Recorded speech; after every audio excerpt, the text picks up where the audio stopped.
Começando mais um episódio do Papinho Tech, esse podcast aqui que eu trago toda segunda-feira às 8 horas da manhã, um profissional da área de tecnologia pra gente bater um papinho, entender um pouquinho mais o seu universo, né? Sugar de sua sabedoria e melhorar de alguma forma, né? Então, se você curte esse podcast, siga aí nas principais plataformas de áudio, compartilha. Nós já temos mais de 100 episódios, cara. Agora, será que vai ter o 200? Eu não sei. Então, né, eu conto com a sua participação aí também, ajuda. Se você tá no Spotify, lembra sempre de dar 5 estrelinhas lá, comentar, isso dá um engajamento violento. Aqui é um podcast, cara, solo, né, meu? Eu faço tudo sozinho. Então, conto com a sua participação. Se você quer assistir com imagens, é lá no meu canal do YouTube, Gustavo Caetano, que aí você vê a nossa beleza. Olha só, hoje eu trouxe aqui um doutor. Então o negócio é o seguinte, calma lá também, né? Ó, o cara é advogado, então já toma, já cuidado. Hoje eu vou ter um pouco mais de cuidado aqui com as minhas palavras.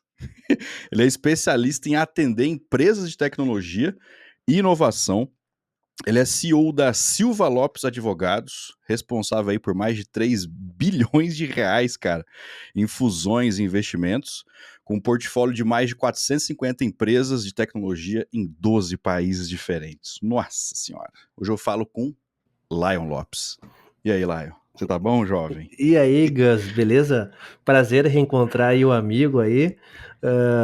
Até eu fico um pouco constrangido depois dessa introdução e apresentação aí, cara. No final das contas, eu sou só o Lion, né? Também podcaster, e tive a oportunidade de conhecer o Gus aqui no escritório, né? Participando de uma loucura lá feita pelo Lucas Montano, que é criar um podcast chamado M1. E agora eu tô aí no meio do desenvolvimento aí, eu tô meio perdido. Mas pro pessoal aí do ecossistema de dev aí, talvez eles me conheçam como o terninho do M1, entendeu? Eu, Do eu, nada, né, eu, cara? eu adotei, Pô, eu adotei a alcunha aí também. Mas, cara, pô, um prazerzão estar aqui junto contigo. Espero que seja um papo muito bacana aí. E bora lá bater um papo, conversar um pouco mais. Se tiver dúvidas aí, vamos muitas, né? destrinchar aí, né, cara? Muitas, porque não é toda hora que a gente tem a oportunidade de trocar ideia com um advogado, É né? verdade. Como diria um paulista, olha aí, ó. É verdade. Então, cara, ainda mais especialista na área de tecnologia, né? Porque assim, mas a primeira coisa que eu queria saber é o seguinte: você defende quem te paga Ó, lá vem. ou você defende a verdade? Cara, quem me paga sempre. Comecei. Quem me paga sempre tá do lado da verdade, entendeu? Então, Entendi. no final das contas, eu defendo a verdade, obviamente, né, cara? O cliente sempre está Tá certo. sempre certo. Meus clientes, eu só trabalho com cliente de verdade, que fala a verdade, que tem todo. Que está com a verdade ao seu lado. Eu só impulsiono isso um pouco mais pra frente, entendeu? Entendi. Assim como Igor Guimarães, você é um agente da lei, né? Você já viu o episódio lá? Ele faz do advogado Paloma. É maravilhoso, cara. É maravilhoso. É uma das, Aquilo lá é doente, É cara. uma das melhores coisas que a internet já produziu foi o advogado Paloma, cara. Quando Sem dúvida ele. nenhuma. Um dos negócios que eu, cara, me mijo de rir foi quando ele foi fazer um dos episódios que ele faz a entrevista pro estagiário, sei lá, e o pai do cara vai junto. Cara, aquilo é maravilhoso, cara. Aquilo é muito bom. O cara é foda, o cara é foda. É, é, olha, Ele tem. enobrece a área, É né, da verdade. advocacia. É verdade, cara. Mas isso é engraçado, cara, porque é bom para dar uma quebrada de paradigma, que o pessoal sempre acha que advogado é um povo meio chato, meio quadrado, meio, como dizer, como posso dizer assim, antipático, e na verdade não é assim, né, cara? Eu fico imaginando a tua cabeça, Gus, quando o Montano falou: vamos gravar um podcast lá em Porto Alegre, vai ser no escritório do meu advogado. Tu deve ter pensado, caralho, velho, que O furada que maluco eu. vai ficar, ó, isso aqui corta, né? Não vale a pena, vamos entrar nessa aí e tal. Que furada. É o chato que fala o que você não pode falar, né? Senão vai Mas dar processo. não, mas tu conheceu aqui, tu viu que é diferente, é diferenciado. Sim. Até comi um X aí, cara, em Porto Alegre, ó. Foi Pô, top aqui, demais. Tá doido. X. Faltou o churrasco. Próxima vez, pra quem não sabe, o nosso escritório tem uma churrasqueira. Então, próxima vez, deixa aqui, cara. Próxima vez que tu vier aqui, Gus, eu vou fazer um churrasco pra ti aqui dentro do escritório. Aí sim, hein, cara. Aí é outra coisa. Mas, cara, o que um advogado especialista em tecnologia faz? Qual que é a sua pega aí, tipo, a sua empresa e tal? Por que você foi para essa área de tecnologia também? Boa, baita. Cara, o escritório nasceu faz 13 anos, né? Em fevereiro a gente comemorou 13 anos. Então, quando a gente for pensar em mercado de tecnologia há 13 anos atrás é muito diferente do que é o mercado hoje, assim, né? Então a gente está muito acostumado com o mercado superaquecido, com baita oportunidade, ali de 2020 até 2022, com o mercado de investimento e venture capital muito forte, mas quando a gente for analisar 13 anos atrás, isso a gente está falando lá em 2012, cara, era igual eu estava conversando hoje com um amigo, a gente nem chamava de mercado de tecnologia, a gente chamava de mercado de TI, né, cara? Então era outro mundo, assim, né, cara? Sim. Era outro mundo. Então, daí eu brinco, né, cara? Quando o escritório ele não nasceu adotando o mercado de tecnologia, ele foi moldado por esse mercado. Então, era algo. Eu sou um nerdola, sou um nerd, assim, gosto muito de tecnologia, sempre me aventurei em fuçar coisa, assim. Meu hobby é consertar videogame antigo, então é algo que eu sempre Que gostei. isso, cara? Eu pego, abro os videogames antigos, vou trabalhando com solda ali. Então é um troço que eu sempre gostei, cara. E daí eu me formei em Direito, comecei trabalhando com indústria de arma, um negócio super quadrado, assim. Exato. Meu, trabalhava no maior fabricante de arma do Brasil, uma das maiores fabricantes de arma do mundo, assim, né? E daí eu comecei trabalhando para eles, indústria real, assim, raiz mesmo, e trabalhei para a indústria petroquímica, para a indústria de alimento, e daí ali aprendi pra caramba, assim, aprendi muito sobre direito corporativo de verdade, assim, sabe, tipo, pegada suits, assim, entendeu? E daí eu falei, cara, uma hora eu comecei a me interessar mais por essa parte de propriedade intelectual relacionada a software, inovação. Comecei a estudar mais sobre isso, daí tentei levar isso para dentro do escritório que eu trabalhava, eles não tinham muito interesse. E daí eu falei, quer saber, cara, eu vou ir para um evento, que eu fui em existia um evento muito antigo, cara, chamado Circuito Startup, que era de um pessoal do Rio de Janeiro, e daí eles foram fazer esse evento aqui em Porto Alegre, o evento bombou, mas bombou, assim, cara, tinha tipo 11 pessoas, tava lotado o evento, assim. Puta vida. E daí mas troquei ideia ali, conversei com o pessoal, assim, e eu gostei, cara, eu gostei daquilo, tá ligado? Eu gostei, falei assim, pô, e daí o pessoal, tá, o que tu faz aqui? Tu tem uma startup? Eu, não, cara, eu sou advogado e tal, mas tô aqui, quero... E daí o pessoal começou a perguntar um monte de coisa pra mim, e daí com um monte de dúvida, assim, e eu falei, cara, tem um mercado reprimido forte aí, né? Então, e eu conseguia me comunicar bem com esse mercado, tinha conhecimento, eu falei, cara, vou montar um negócio para isso. Daí montei. Mas daí no início eu pensei que ia ser top, foi uma merda, assim, né? Então tinha, sei lá, um total de 5 startups no Brasil inteiro, e o mercado de tecnologia não era tão pungente como era hoje. Daí eu falei, cara, quer saber? Eu vou montar um canal no YouTube para eu falar sobre questões jurídicas de uma forma descompromissada. Daí nasceu um programa chamado Juridiquê, que eu falava sobre termos jurídicos de uma forma muito simples. E daí Pra idiotas, igual aqueles exato, é For tipo for Dummies lá, dummies, assim, entendi. entendeu? Legal, Cara, cara. e Porra, daí legal. começou a bombar, assim, começou a tracionar dentro do mercado, o pessoal começou a gostar, e daí começaram a me procurar. Daí agora vem a minha conexão com o Lucas Montano. Um dos meus primeiros clientes foi uma startup do Lucas Montano, que era a Planejei. Então foi, sei lá, acho que é um terceiro, quarto cliente que o escritório teve, assim. Cara, eu trabalhava num escritório que era... Trabalhava não, eu aluguei uma mesa de um amigo meu que tinha um escritório, eu aluguei uma mesa dele, falei, meu, deixa eu trabalhar nessa mesa aqui. Nem existia coworking na época, não existia esse conceito de coworking, tá ligado? E daí o Montano conheceu lá, foi lá, conheceu. E daí, cara, meio que foi espalhando, assim, essa questão, daí o canal no YouTube foi crescendo, hoje o canal deve ter quase 30 mil inscritos, assim, bem nichado, mas Caramba. tem vídeo que passa vídeo jurídico, que passa de 120, 150 mil visualizações para vídeo jurídico, é muita coisa, assim, sabe? O vídeo sobre LGPD mais assistido do YouTube brasileiro é um vídeo meu que eu falo sobre LGPD. E só que daí, cara, o mercado foi crescendo, o mercado de tecnologia foi desenvolvendo, o escritório foi desenvolvendo, e daí a gente chegou nesses números agora 13 anos depois, né? A gente tem aqui uma sede que tu conheceu, tem 500, agora a gente ampliou, tem 500 metros quadrados, a gente tem escritório em Floripa, tem escritório em São Paulo, a gente tem, né, quase 30 advogados trabalhando aqui dentro do escritório, e daí a gente trabalha hoje com as principais empresas de tecnologia do Brasil e do mundo, assim, né? Então, cara, trabalhamos E foi aí... legal que, tipo, o seu escritório, ele não parece um escritório de advocacia, sei lá, cara. Você pensa numa parada. Chega aí, parece que é uma startup mesmo. Vocês fizeram um negócio voltado pra isso, assim, tipo, ficou bem legal, cara.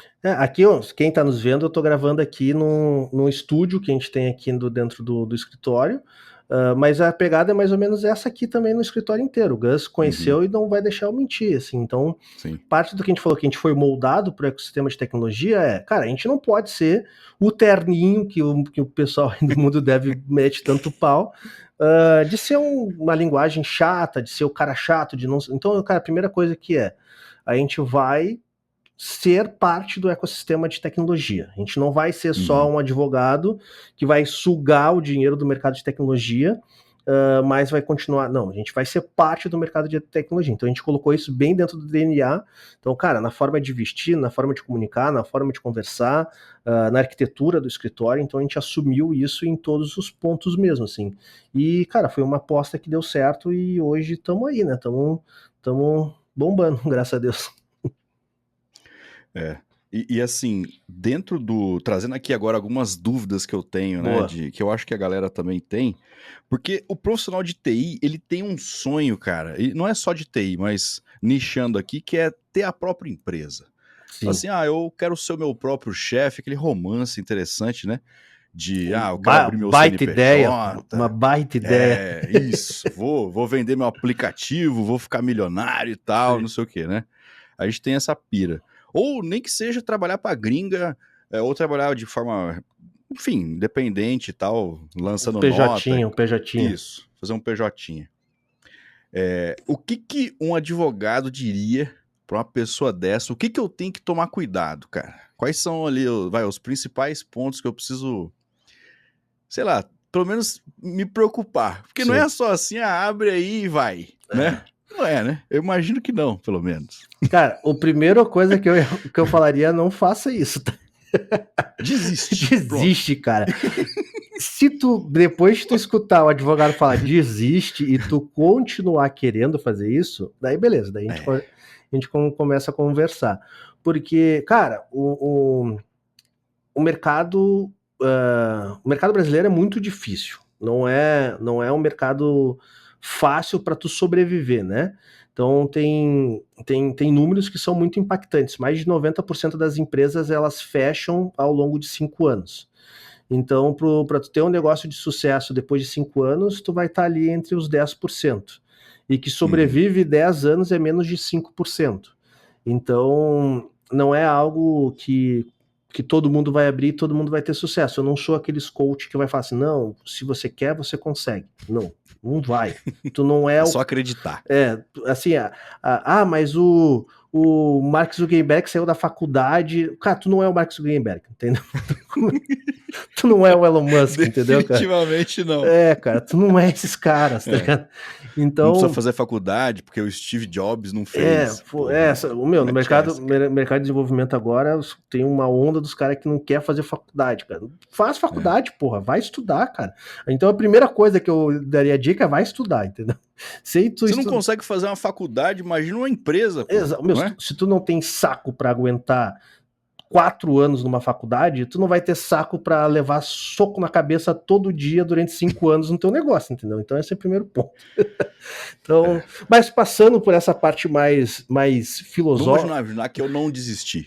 Nessa parte mais niilista, assim, que a vida é uma merda, a gente passou por essa fase.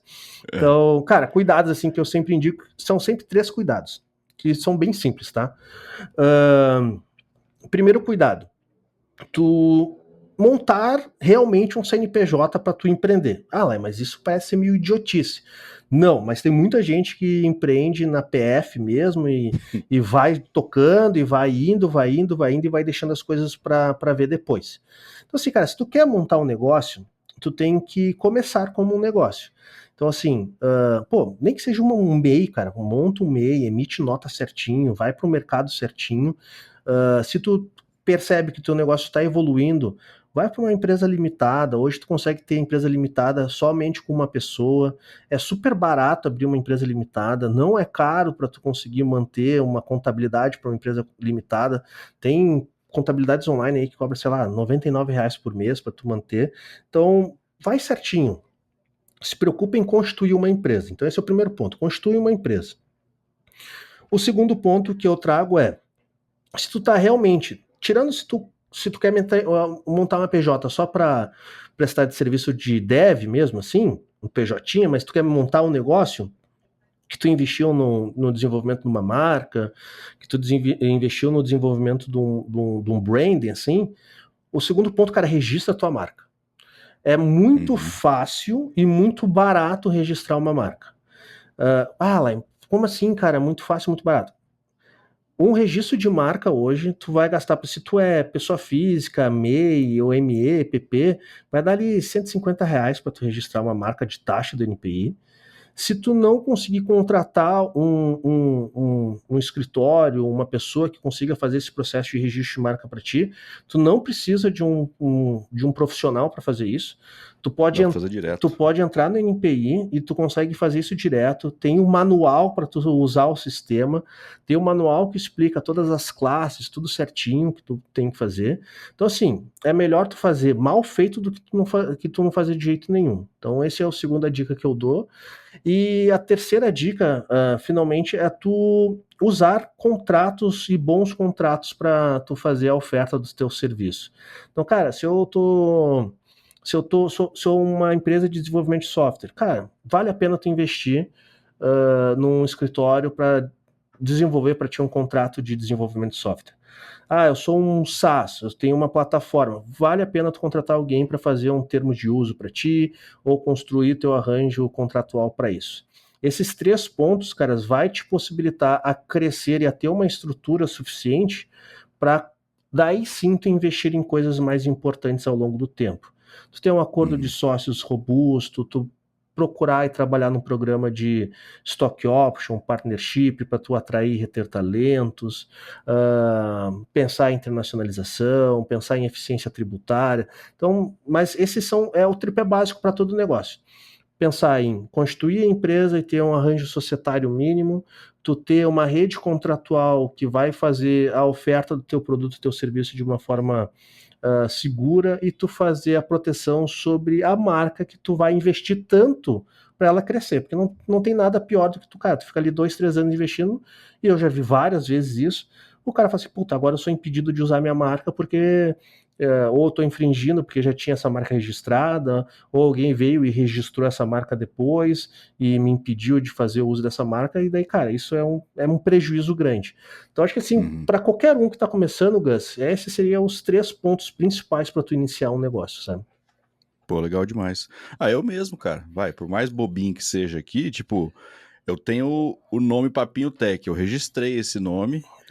Aí você coloca lá, pô, eu tenho um logo. Nem que for, fiz no Paint o logo. Exato. Beleza, velho, mas esse logo é meu, velho. Foi lá, você põe lá, você paga é barato, você consegue registrar e ponto, ninguém rouba mais, né? Exatamente, cara. Então. É um resguardo, né? Assim, se eu tenho condições, quero investir para contratar alguém, eu brinco, é igual, tipo assim, se tu tem dor no dente, tu consegue resolver a dor no dente por si só. Tu pode pegar um alicate e arrancar teu dente. Tu vai resolver a dor do dente. Talvez não seja a melhor forma possível, mas tu vai resolver a dor do dente. Então, assim, cara, tu pode contratar profissional para te ajudar e fazer da melhor forma possível, mas, cara, nesse início, pô, tenho dinheiro contadinho, não tenho o que fazer. Investe para tu fazer esses 3 pontos principais aí, tu não vai botar uma grana muito grande para conseguir ter uma plataforma segura para tu continuar desenvolvendo o teu produto, sabe? Agora, se eu for só, igual a galera tem a pira agora, né, de trabalhar pra gringa. Se você trabalha pra gringa, no final você é um PJ que emite nota, e aí esse dinheiro vem da gringa e tal, não sei o quê, tipo, e pra essa situação assim, cara, tem alguma coisa que muda? Ou no fim é a mesma coisa? Cara, muda. Aí o importante, assim, tu vai ter que ter um contrato, provavelmente a empresa gringa vai trazer um contrato dela para ti, para tu analisar. Então, assim, Pô, se tu vai trabalhar pra gringa, vai ganhar lá, sei lá, quantos $1.000 por mês. Pega uma graninha e investe no cara pra analisar pra ti. Porque, sem Uhum. dúvida, tu pode se meter num brete grande aí, né? O Mano Davin, ele me explora bastante nesses quesitos, que ele fala assim, supondo, Laio, que uma pessoa fez isso daqui. E daí eu falo assim, bah, Davi, tu é um ordinário, né? Meu irmão fez isso, um Exato, amigo meu. o Prio. É. Então, assim, cara, investe numa galera, num cara para analisar esse teu contrato. Mas o principal ponto que a gente tem que entender para quem exporta serviço, né, que é o PJ que está trabalhando para gringa. Cara, tu tem que preocupar, principalmente se tu está fazendo toda a parte de impostos, tributos de forma correta, tá? Porque isso pode fazer tu perder grana. Não é nem de Uhum. tu pagando impostos errados, tu vai perder grana. Por exemplo, quando tu exporta serviço, tu tem benefício tributário no Brasil. Tu não precisa pagar imposto sobre prestação de serviço. Então, se tu não sabe disso, tu pode emitir uma nota pagando imposto sobre prestação de serviço que tu vai botar menos grana no bolso. Então, assim, Uhum. te preocupa em fazer isso de forma correta, se tu tá fazendo isso de forma correta. Que tu vai ter um benefício tributário grande. O Brasil ele incentiva a exportação de serviço porque tu traz capital estrangeiro para dentro do Brasil. Um outro ponto que eu indico é se tu está fazendo esse câmbio de forma correta também. Muitas vezes os caras vão dizer, mas me paga aqui no Wise, me paga num Trevolex da vida. Cara, muitas vezes se tu contratar um correspondente cambial com um contrato bom, tu vai ter taxas e tarifas melhores do que tu fazer isso meio que na informalidade ou num jeitinho. Se tu vai receber isso Uhum. todo mês, cara, se tu economiza ali 2% ao mês, cara, no final do Pô. ano tu vai ganhar uma grana legal sobre isso, entendeu? Então vale a pena tu dar uma procurada boa sobre correspondente cambial, para fazer câmbios com taxas melhores, com taxa de câmbio melhor, né, com custo nessa operação de câmbio melhor também. Então vale a pena tu fazer esse tipo de investimento e tu ter uma contabilidade boa que consiga fazer isso. Daí tu viu que tudo que eu falei não foi nada de jurídico direto, né? Foi muito mais Uhum. tributário e contábil. O que No seu contrato, né? Sei lá, é um advogado pode te ajudar no contrato ali, né? isso. Porque o contrato tá importante. Isso é um ponto interessante. Qualquer remessa de valores que tenha um valor acima de $10.000, isso é informado para o Banco Central.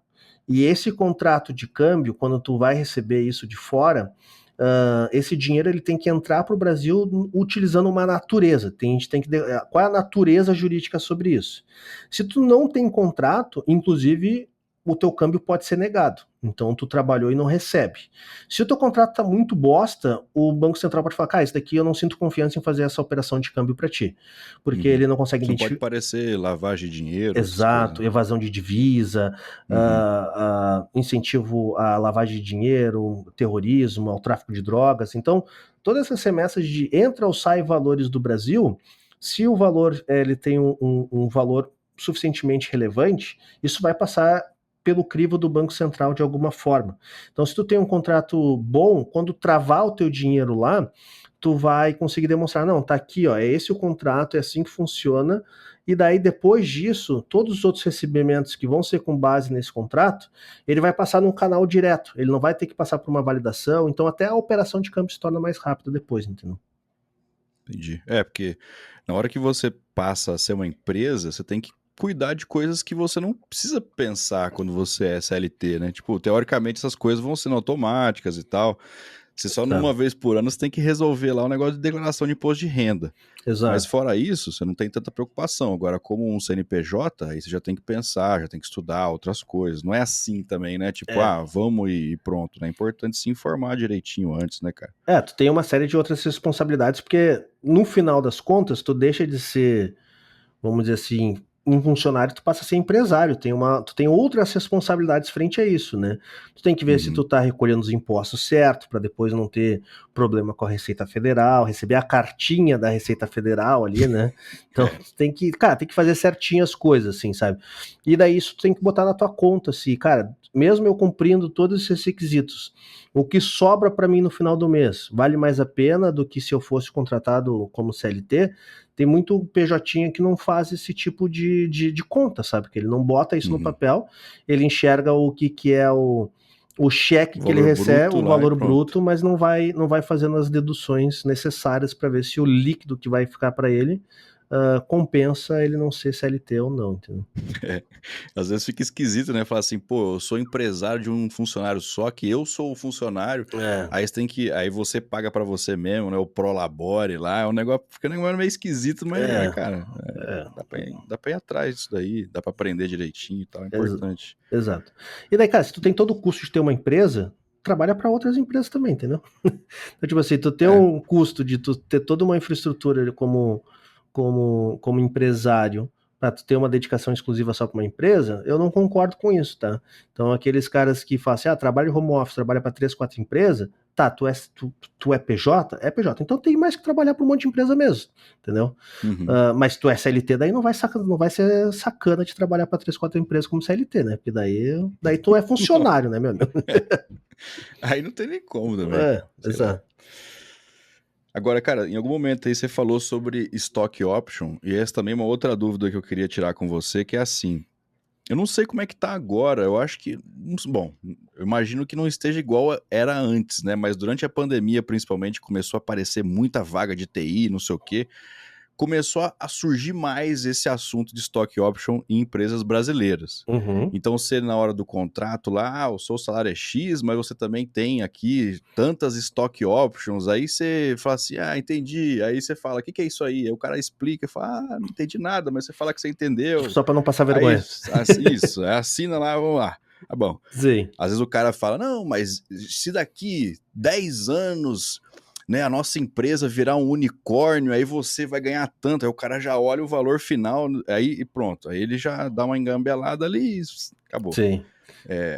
O que no final das contas é essa stock option, cara? Que eu sei que você mexe com essas coisas aí também. E o que Bom. que eu, como um peão, Uhum. na hora de receber uma proposta que tem a stock option, o que que eu preciso saber para ver se isso vale a pena ou não? Top.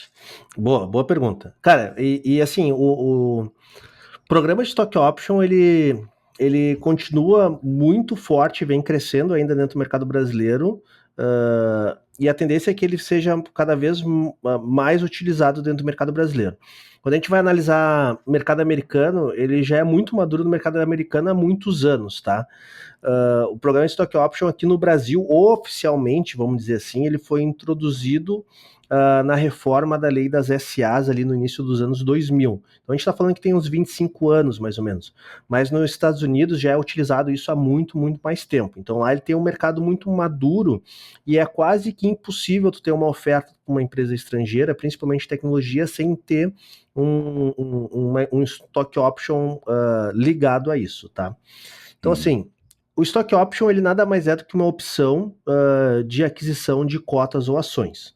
Então, o funcionário, né, que for contratado por uma empresa, ele vai assinar um contrato de stock option, que lá basicamente vai trazer as possibilidades de quais são os gatilhos necessários que eu tenho que cumprir para que quando eu cumprir esses gatilhos, eu tenha a opção de fazer uma aquisição de uma quantidade X de ações.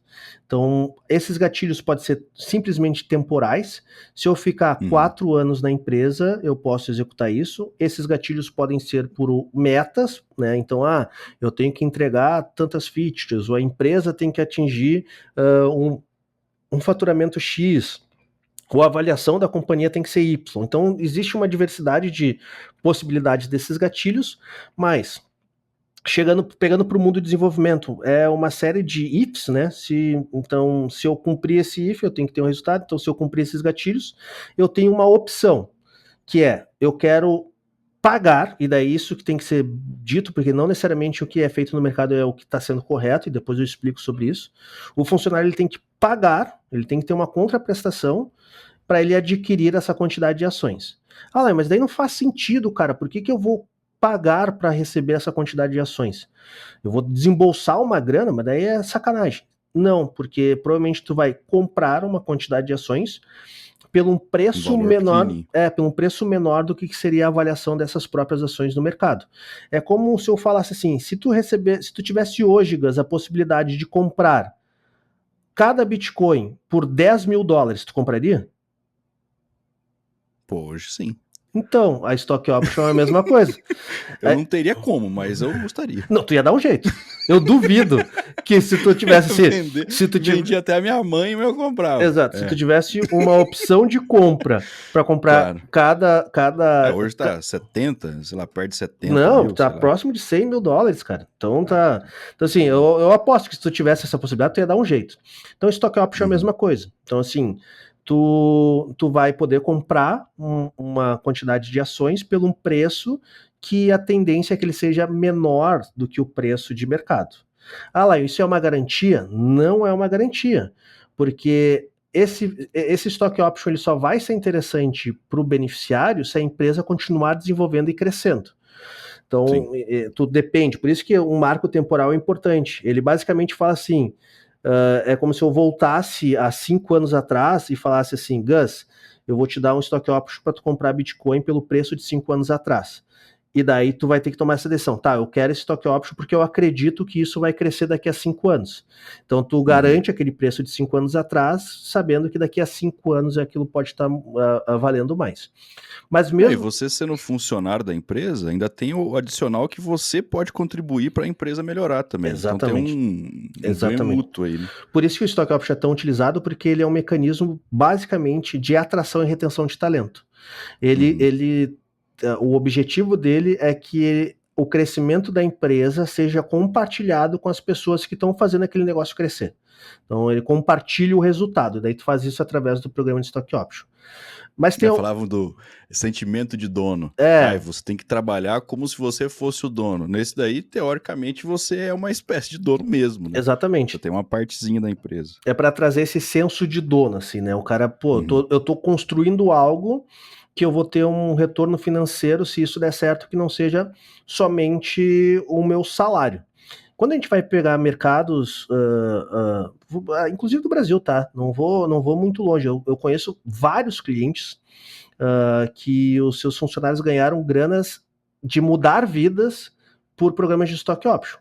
Não tô falando graninha de é um bônus para comprar um carro. Não, grana de mudar a vida mesmo. Que o cara ele era um desenvolvedor sênior, a empresa foi vendida e o cara ganhou tipo 6 milhões de reais. O cara falou, caralho, como assim, cara? Claro, porque ele aceitou um programa de stock option há 3 anos antes. Então assim... eu supostamente... Eu conheço um desenvolvedor que trabalhou lá no comecinho no Nubank, cara. Exato, o Nubank tem muito isso. O Nubank rebentou, ele tinha uma porrada de stock option lá, deitou também. Exatamente, cara. Então, assim, mas tem algumas coisas que o mercado faz errado no programa de stock option, tá? E daqui vou falar principalmente para empresários que estiverem ouvindo aqui o Papinho Tech, que são os cuidados que tem que tomar. Um programa de stock option, para ele se sustentar, ele tem que cumprir 3 requisitos, tá? Ele tem que ter onerosidade, voluntariedade e risco. E agora eu vou explicar para você. Parece ser complexo, mas não vai ser. Onerosidade, o funcionário, o beneficiário do stock option, ele tem que efetivamente comprar. Ele tem que desembolsar a grana para comprar. Voluntariedade, ele tem que ter a escolha se ele faz aquilo ou não. E risco, ele tem que saber que aquele papel que ele está comprando, aquela opção que ele está comprando, aquilo pode aumentar ou pode cair. E aquelas opções não valem nada para ele.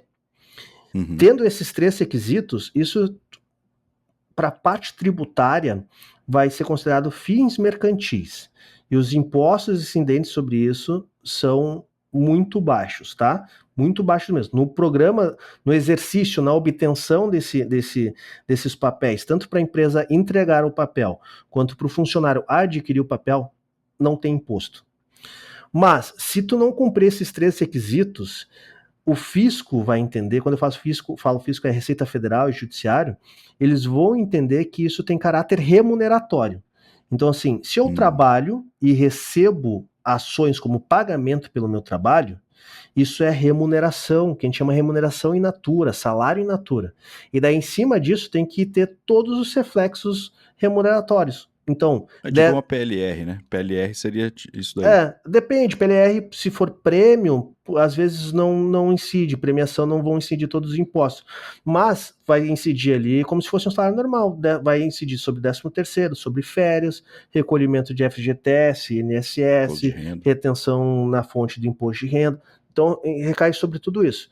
Então, o que a gente viu ali muito no mercado é o famoso e o inferno que os caras falaram, que é o contrato de vesting. Se tu escutar isso, foge, porque os caras não sabem o que estão fazendo. O vesting ele é uma etapa dentro do contrato de stock option. O vesting é basicamente, eu adquiri essas ações e eu tenho que ficar um determinado tempo para garantir aquela propriedade, para garantir aquilo lá, para eu simplesmente não adquirir as ações e querer liquidar ela automaticamente, porque daí eu perco aquela possibilidade de retenção de talento. Então, tipo assim, cara, tu adquiriu, mas tu vai ter que continuar com essas ações durante mais 4 anos. Se tu sai no primeiro ano, tu tem que me revender 75%. Se tu sai no segundo ano, tem que me revender 10%. Se tu sai no terceiro ano, tem que me revender 25%. E assim vai. Porque também não quer que, recebi minhas ações, agora foda-se, vou sair daqui, eu vou ir para a Austrália surfar. Então o vesting, que meio que caiu no mercado, é como se, tipo, Gas, vem trabalhar no Silva Lopes e toma aqui 50.000 ações por mês como remuneração. Daí isso, cara, isso é uma cagada gigantesca. É ruim pro beneficiário e é pior ainda para a empresa, entendeu? Eu vou dar até um exemplo meu, assim. Eu já trabalhei num lugar que tinha stock option. Aí o rolê era o seguinte, tipo, era um valor bem baixinho na hora de exercer. Uhum. E era assim, tinha que trabalhar pelo menos um ano. Aí a partir de um ano, liberava 25% da quantidade que eu tinha. E aí ia nos próximos 3 anos, era um programa de 4 anos. Uhum. Aí ia cada mês, aumentava um pouquinho para o restante chegar. Depois de 4 anos eu teria acesso a 100% das estoques que eu tinha no início. Exato. Aí eu saí da empresa, aí eu tive a opção de você quer ou não quer exercer. Exatamente. Aí eu exerci, supostamente, e uma parte lá, ou totalidade, eu não sei se eu posso falar isso, Dani. Tu não tá falando... Aí... também não sei, eu não participei. Eu não sei também. Aqui eles estão apenas falando aqui numa questão hipotética. Isso é para fins educativos só, né? Isso, educacionais. Educacionais, daí. E aí o que acontece, cara? Fiz, beleza, tá lá. Então é como se eu tivesse comprado. Só tô falando isso para poder ver se eu entendi. É como se eu tivesse comprado uma ação na Petrobras, sei lá. Isso. E aí daqui a um tempo eu posso vender e tal. Exatamente. É isso, né? É isso. Tanto que no programa eu também tenho o risco de perder dinheiro, no caso, né? Vamos supor, se eu comprei por 10 e a empresa faliu... Tu perdeu dinheiro, exatamente. Cara, não muda nada de tu adquirir ações em empresas listadas na bolsa. A única diferença é que tu tá comprando ações de empresas privadas. E daí essas empresas privadas, se um dia elas forem para a bolsa e fizerem um IPO, tu tá lá junto. Se elas forem vendidas, tu tá lá junto. E tu vai receber o benefício econômico como acionista, como sócio daquele negócio. Então, se ela vendeu, eu comprei as ações a R$10 cada ação, e ela foi vendida por R$100 cada ação, tu vai ganhar R$90 por ação. É isso. Isso é o stock option. Não existe muito segredo. É simples, mas é muito mal executado na prática dentro do mercado, assim, sabe? Eu acho bem interessante, cara. Se a empresa tiver o negócio certinho, né, igual você falou, pô, é legal. É um incentivo a mais. Você fala assim, pô, cara, eu vou trabalhar porque lá na frente isso pode me render mais dinheiro ainda, pode ser um negócio interessante. É um investimento, né? É um investimento de risco ali que você está colocando, igual ação. Mas você tem ali o benefício de você ser um contribuinte direto, né, na qualidade do serviço e tal. Eu acho bacana. Eu acho do caralho, assim. Para a empresa é muito bom, pro funcionário, pro beneficiário é muito bom também. A gente tem uma questão, assim, que ela sempre vai buscar... O que é o problema que eu vejo bastante é as empresas muitas vezes não saber para quem ela tem que ofertar um programa de stock option. Eu sou defensor que não é todos os funcionários que têm que receber ou participar de um programa de stock option. Então tu tem que dar uma boa filtrada nisso, porque tu inflar o teu cap table é o que a gente chama das participações societárias ali, né? Tu inflar o teu cap table com muita gente que não deveria estar ali é um problema para a empresa, é um problema grande. Então assim, cara, programa de stock option tem que ser para um profissional que realmente seja relevante para o negócio. E daí quando a gente vinha, por isso que ficou até um pouco ficou pejorativo o termo de stock option dentro do mercado de startup, porque as startups elas não tinham muita grana para pagar bons profissionais e elas começaram a oferecer stock option para qualquer um que entrasse. Ah, mas o Facebook deu stock option lá pro pintor lá. Mas tu não é o Facebook, cara. Entendeu? Mais uma vez, tu não é. Facebook é uma puta empresa. Tu não é o Facebook, cara. Tu foi um tiro na lua aqui, entendeu? Então, assim, seleciona bem quem vai participar do teu programa de Stock Option. Assim, programa de Stock Option, cara, é para profissional sênior. É para nível de gerência, diretoria, lideranças. Esses caras têm que ter programa de Stock Option. Ah, então como que eu faço para atrair e reter talentos? Tu vai criar outros tipos de programa para fazer isso. Tem que remunerar o cara bem, tem que ter programas de benefícios bons para o cara, até que ele chega no momento que ele vai estar sujeito a ter um programa, a participar de um programa de Stock Option, entendeu? Uhum. Esses dias eu até conversei com um cara que trabalha na Apple, e aí supostamente a Apple faz isso, tipo assim, cara, eu vou te dar um bônus, eu vou te promover, de repente eu não vou aumentar seu salário, eu vou te dar X ações. Fala, pô, é legal. Exato. Ou não sei, aí você decide e tal. Então, mas é por mérito, né? Não é pra qualquer um, Não é todo pra mundo qualquer um. entrou e recebeu. Porque se todo mundo recebe, tu não dá valor para aquilo também, entendeu? Então, tipo assim, foda-se, cara, se todo mundo tem isso deixa de ser um benefício. E daí isso que tu falou, tem um ponto interessante, um macete, tá? Vou dar uma dica aqui para os empresários também que estão ouvindo. Quando mas se o meu funcionário não tiver grana para executar o stock option, tu pode, e não tem nenhum problema, tu sincronizar ele receber uma premiação onde ele vai falar, cara, eu recebi 10 mil reais em premiação aqui, e um bônus, ou um PLR, o que for que tu queira entregar para ele. E eu tenho esses 10 mil reais na minha mão. E na mesma data, ou próximo, eu tenho a possibilidade de comprar 10 mil reais em cotas ou ações. Esse cara, ele vai saber e vai ter dinheiro se ele quer adquirir ou não. Então, as coisas... esse dinheiro dele, ele vai saber, eu quero ter esse dinheiro para mim, ele não compra ações, ele perde aquelas stock options. Não, eu quero realmente, ele vai pagar por aquilo, ele vai desembolsar, ele vai sentir que aquilo tem valor porque ele pagou por aquilo. Então ele vai ter um interesse enorme de fazer aquele negócio tracionar, crescer, porque ele quer ter um retorno sobre aqueles 10 mil reais. E daí tu realmente traz um incentivo grande para aquele cara continuar promovendo e trabalhando para o negócio se desenvolver, entendeu? E se ele não quiser, cara, ele tem a grana na mão dele e é isso aí. É justo para todo mundo, entendeu?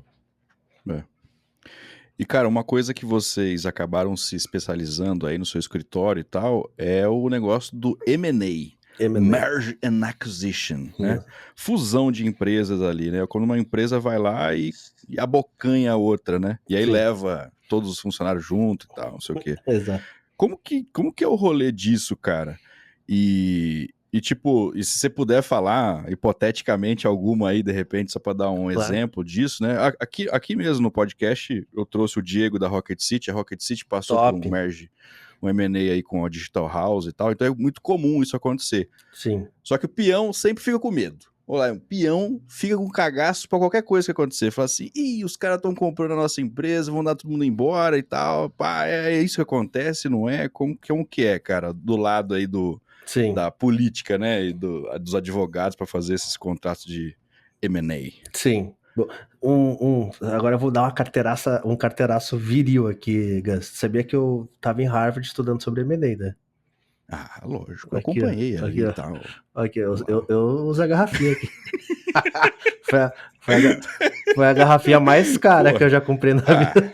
Você tem que meter essa agora o resto da vida, velho. Eu sou um alumni Harvard. Claro, porra. Fui lá, passei frio, fiquei lá em Boston a menos de 17 graus, agora eu tenho que usar essa carta, né? Lógico. Mas, cara, brincadeiras à parte, assim... bom, tu explicou bem, M&A, Merger Acquisition, fusões e aquisições, existem diversas formas de fazer fusões e aquisições. A principal delas é tu fazer a compra direta, então uma empresa compra a outra, esse é o que mais corresponde ao número de operações existentes no mercado. Geralmente quando o noticiário fala assim, empresa tal e empresa tal fizeram fusão, não necessariamente é uma fusão porque existe uma operação de fusão mesmo, que é diferente. Muitas vezes uma adquire a outra e dá só o nome de fusão para ficar mais fácil e palpável assim para a galera. Mas assim, cara, a grande maioria das operações é aquisição. Uma empresa adquire a totalidade das ações ou cotas de outra empresa. Uhum. Para que serve? Porque, e assim, o peão, né, como tu falou, vou usar o termo que tu trouxe, ficam assustados e é um momento delicado. Eu ficaria também receoso, por quê, tá? Porque toda operação de compra e venda de empresa, ela vai buscar sempre sinergia. Então, o que é sinergia? O que essas duas empresas em conjunto podem fazer melhor do que separadas? Ou qual é a eficiência que essas duas empresas em conjunto pode ter uma eficiência maior do que elas fossem separadas? Então, tem que ter esse receio mesmo, porque quando tu faz esse processo de compra, tu vai ver, cada empresa tem um diretor financeiro. Uma empresa precisa ter dois diretores financeiros? Não precisa, né? Uma empresa Vai precisa. rodar. Com certeza vai rodar. E quando um roda, o que é isso que a gente fala, que a gente inventou um nome bonito para falar, é a sinergia. Entendeu? Eu tenho um cara que agora ele vai Deu conseguir. match. Exato. Cada empresa tinha um, agora, né? Ao invés de cada uma ter um, as duas vão ter um só. Então, isso é a sinergia. E isso acontece em toda a cadeia, cara. Em toda a cadeia. Acontece desde nível de diretoria, que são os caras, são os primeiros caras que são cortados. A gente acha, o pessoal, chão de fábrica vão ser os primeiros. Não.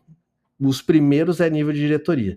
Então, assim. O cara sai feliz, não sai? Porque daí, pô, se o cara é diretoria, ele tinha uma puta quantidade de stock option e tal, não sei o que. Ele sai feliz da vida. Exato. Mas a gente sai triste lá, entendeu? Sai com Então, nada. cara, não vou falar que não pode acontecer, cara. E, da, Ué. e daí isso é um dos maiores desafios num processo de aquisição, que é como que tu faz a integração, entendeu? Porque tu vai ter dois times que vão estar receosos e daí eu falo assim, Gus, agora tu tem que trabalhar em conjunto com o Lucas Montano. Daí tu vai olhar assim, esse filho da mãe aí vai roubar meu lugar, entendeu? E daí como que tu faz dois caras assim, que um tá olhando pro outro pensando, se eu e aí, será que ele vai roubar a minha posição? Será que eu tenho que... Então, tu cria um ambiente difícil.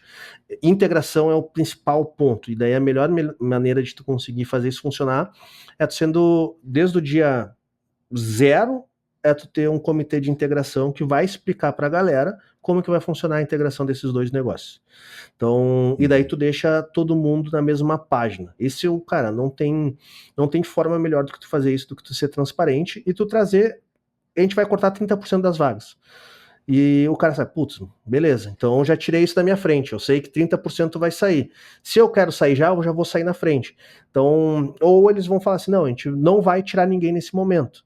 A gente vai trabalhar nos próximos 5 anos para fazer isso. Porque também não é um negócio que de um dia para o outro o cara tira todo mundo. Por exemplo, um caso que a gente analisou, que é interessante, que tu pediu aqui dicas, cara, imagina a compra de empresas aéreas, assim, né? Então, uma das operações públicas aí, que eu não vou trazer uma operação que foi analisada, pública, de compra da United pela American Airlines, tá? Como que tu, de um dia para o outro, tu fala assim, não, quer saber, para eu ter sinergia, vamos cortar metade dos operadores aéreos que a gente tem. Cara, imagina a quantidade de avião que ia cair. Imagina tu falar para um piloto de avião, cara, teu risco, né, tu pode ser demitido amanhã. Tu acha que esse cara vai trabalhar de boa pilotando avião? Então, tu tem que ter muito tato para fazer isso. E daí a primeira coisa que eles fizeram foi, cara, reúne todo mundo e explica para os caras como que vai ser um cronograma e um calendário de integração dos próximos 5, 10 anos, para todo mundo ter uma tranquilidade de trabalhar e saber como funciona. Lion, mas isso resolve todos os problemas? Cara, não resolve, tá? É algo que é complexo mesmo e é normal as pessoas terem receio. Mas de uma forma bem conduzida, essa sinergia vai trazer resultado para todo mundo.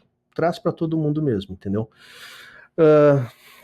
No mercado aqui brasileiro, como tu comentou ali antes, a gente teve a oportunidade de operar aí mais de 3 bilhões de reais em operações de M&A nos últimos 24 meses, operações de M&A e investimento. É um mercado que é bem robusto, o mercado brasileiro é bem robusto, ele não perde nada para mercados americanos, europeus, asiáticos. A gente tem um índice de concretização de operações, de segurança jurídica e de profissionais envolvidos com o mesmo padrão de qualidade que o mercado internacional. Isso é muito legal, a gente tem um pouco dessa síndrome de cachorro vira-lata, de achar que o Brasil perde para esses caras, mas não perde nada. E aqui no Brasil a gente tem operações que são destaques em nível mundial, em todas as etapas, tá? Então a gente tem operações super robustas, grandes operações que são destaques, assim, em nível mundial. Lá, e dá um exemplo, cara, o próprio exemplo de aquisição da XP, né? Quando o Itaú adquiriu a XP, cara, isso foi uma operação que reverberou no mundo inteiro, criando aí a principal solução financeira da América Latina através do grupo Itaú. É uma operação super forte. Cara, vamos me dar um exemplo de operação menor. Cara, tem uma operação que eu me orgulho muito de ter participado, que foi a aquisição de uma empresa de Pelotas, interior do Rio Grande do Sul, empresa chamada Melhor Envio, que trabalha com a parte de logística e transporte, foi adquirida pela Local Web, uma operação ali que só em fechamento, que é no momento de assinatura do contrato, ficou próxima de 100 milhões de reais, e com mais earnout que foi introduzido dentro da operação, daí eu não posso falar o resultado final, porque daí entra em questões de confidencialidade, mas isso é um ponto importante. A gente tem essa mania de achar que operações de M&A só vão envolver empresas grandes, que estão nos grandes centros econômicos. Pô, a gente está falando de uma empresa listada na Bolsa, que é a Local Web, adquirindo uma empresa do interior do Rio Grande do Sul, uma cidadezinha chamada Pelotas, que, cara, o Rio Grande do Sul já é o interior do Brasil, entendeu? Sim. E Pelotas é uma cidade que tem, sei lá, 300 mil habitantes. Então, existe soluções e existe possibilidades de M&A para todo nível de escala. E o mercado brasileiro... Às vezes fica assim também, é só a empresa que tá falindo que o pessoal compra, que compra baratinho, não necessariamente também, né, cara? Não. Alguém que já tá bem pra caramba, porque estrategicamente pode ser interessante fazer uma fusão com um grupo maior e tal, tem uma opção de coisas que envolvem. Né? Exatamente. Sabe qual é o momento ideal para uma empresa ser vendida? Para alguém, tem um negócio, qual é o momento ideal para uma empresa ser vendida? Tu arriscaria qual seria esse momento ideal, Gus? A empresa sendo minha? Tipo, eu vou vender a minha empresa? Isso, qual seria o momento ideal para tu vender a tua empresa? No auge, eu acho, cara. No auge? Tô arrebentando. Tô valendo muito. Eu tenho o risco de cair. Aí eu vendo na alta. Não é assim investimento? Depois, exato. Mas quem compra quer comprar na alta? Não é. Então. O cara quer comprar na baixa, né? Mas na baixa, tu quer comprar um negócio que não tá performando? É um paradoxo isso. O primo rico fala pra gente fazer isso, né, cara? Mas assim... Os caras de investimento falam assim, não, agora a Americanas quebrou lá, tão ferrado, agora é hora de comprar. Eu não, mano, você tá maluco? Cara, no mercado de M&A, mercado privado, o momento ideal, Gus, é quando tu tá naquele que a gente chama de cotovelo de crescimento, que o teu negócio ele tá crescendo de uma forma muito robusta, mas ele não chegou no ápice ainda, porque depois do ápice tu tem duas opções. Ou tu fica num platô, ou tu tem uma queda. Sim. O comprador, ele não quer comprar numa empresa que chegou num platô de crescimento. Porque não faz sentido para ele comprar um negócio que já está estagnado. E tampouco ele quer comprar um negócio que caia. Então, ou senão faz igual a Coca-Cola, compra todos os concorrentes e dane-se. Que a gente chama de consolidação de mercado. O objetivo é outro. O objetivo é consolidar o mercado e diminuir a concorrência. Mas para um cara, para ele comprar um negócio, ele sempre vai comprar no momento que está num cotovelo de crescimento. É antes do ápice, não é muito no início, porque o vendedor fala, não, se daqui a 2, 3 anos eu conseguir performar mais, eu vendo daqui a 2, 3 anos, que daí eu vou ganhar mais nessa venda. Então sempre vai ser no momento ali do cotovelo de crescimento, assim, uns 30% a 40% abaixo do ápice. Na teoria, esse é o momento ideal. Na prática, isso é quase impossível de tu acertar a mão. Porque é muito difícil. Nunca dá pra saber, né? Exato, é muito. Para os próprios envolvidos, para o próprio empreendedor é difícil de fazer essa previsão. Ele tem projeções e tudo mais, mas a projeção dar certo e acertar realmente como ele imaginava, na prática é muito complexo. Cara, taxa de juros agora, imagina, ninguém imaginava alguns anos atrás desse pôquer que Trump e China estão fazendo. que é absurdo isso, entendeu? Isso, Guerra na Ucrânia, que atinge aqui um monte de coisa, uns negócios que a gente não tem controle nenhum. Exato, então isso é muito difícil. A gente tem mecanismos de corrigir isso, como eu falei ali, questão de earnout. Earnout ele vai falar o quê? Gus, tu tá crescendo pra caralho. Tu me vende o teu negócio hoje, o Gus vai falar assim, não vou vender hoje porque eu tenho previsão de crescer nos próximos 4 anos. Então tá, Gus. E tu quer participar desse crescimento, né, Gus? Claro, eu quero vender daqui a 4 anos, mas daqui a 4 anos eu não quero comprar também, porque senão eu não vou ter retorno financeiro sobre isso. Então vamos fazer o seguinte, Gus, eu compro o teu negócio hoje, e se tu me entregar que o teu negócio vai continuar se desenvolvendo pelos próximos 4 anos, tu também recebe uma participação nisso. Tu recebe uma bonificação sobre isso. E daí esse é o earnout. O earnout ele é uma bonificação pelo desenvolvimento do negócio pós-venda. Daí tu acaba com esse paradoxo. Porque entendi. O momento ideal... É igual o Memphis no Corinthians. O Memphis no Corinthians ele fez um contrato desse aí. Cara... você vai ganhar 3 milhões por mês, mas se você fizer 10 gols é mais 1 milhão. Exato. Esse é o famoso contrato por performance, entendeu? Tu performou bem, tu ganha mais. Então no mercado de M&A existe isso também, cara. Não é simples, tá? O M&A é bem complexo. O pessoal me pergunta assim, Laio, quanto que demora uma operação de M&A? Cara, vai demorar ali pelo menos entre 120 a 180 dias para fazer. Cara, como que é um contrato de M&A? O último que eu fiz, tá, Gus? Eu vou te falar o último. O último que eu fiz deu mais de 400 páginas, juntando contrato e anexos. É tipo escrever um livro, assim, sabe? Então... Mas agora você põe no chat GPT, ele faz pra você, não faz? Faz aí. Agora ficou fácil. Sabe por que eu não me preocupo tanto com isso, Gus? E o pessoal fala assim, por que tu não te preocupa tanto com o ChatGPT?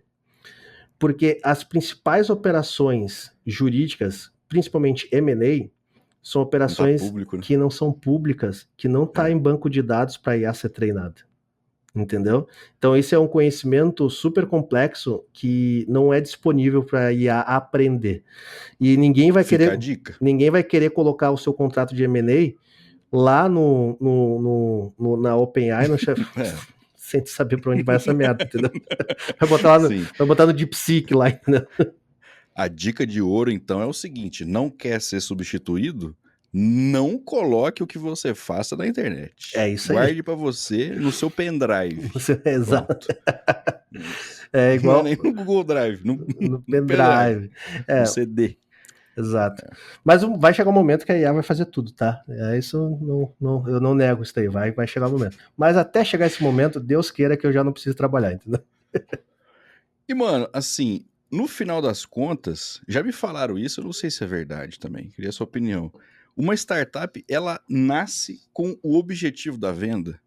O objetivo é vender. Fala assim, eu vou criar um negócio até chegar no cotovelo, igual você falou aí, eu vou arrumar um trouxa que compra e, pirulitar. Cara, eu vou te falar que todo negócio, independentemente de ser startup, todo negócio ele sempre vai ter 3 resultados, independentemente do negócio. Isso, inclusive, serve para startup. Ou ele vai ser vendido, ou ele vai falir, ou ele vai ser sucedido. Então, né? Não tem outras alternativas para isso. Então, ou tu vai vender, ou o teu negócio vai quebrar, ou o teu negócio vai dar certo e tu vai passar esse negócio para teus filhos, né? E os teus filhos vão ter 3 opções para esse negócio.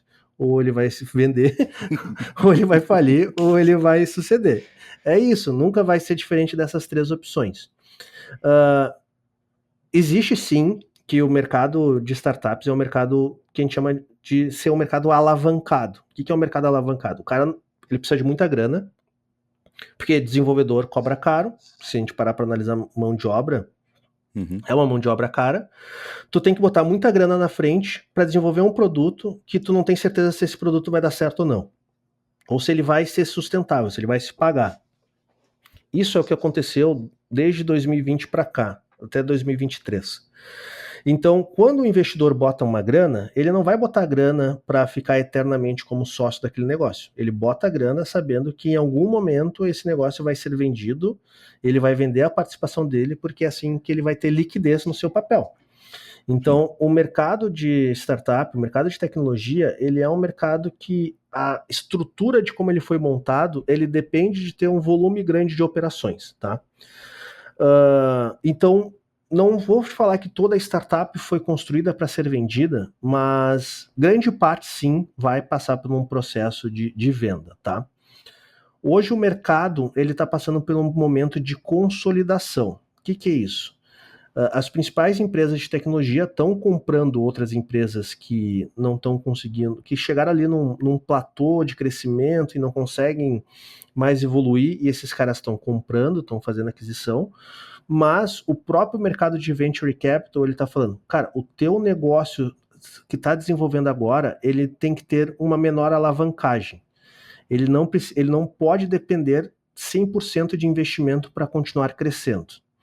Então, hoje a gente vai ver uma geração de startups que vai ter sim operações de M&A, que é, pô, eu investidor vou vender a minha participação, mas não necessariamente a startup vai vender toda ela para algum outro grupo econômico. Ela vai se Entendi. desenvolver, vai crescer e vai começar a fazer aquisições de outras empresas. Ah, lá, a gente tem exemplo disso? Tem, cara. É raro, mas tem. O Nubank é um exemplo desse. Nubank não foi comprado muito diferente do que grande parte dos analistas imaginavam. Ah, o Nubank vai crescer até o Itaú comprar, até o Bradesco comprar, até um grande outro banco comprar. Ele não fez isso. Ele não vai, o Nubank abriu capital.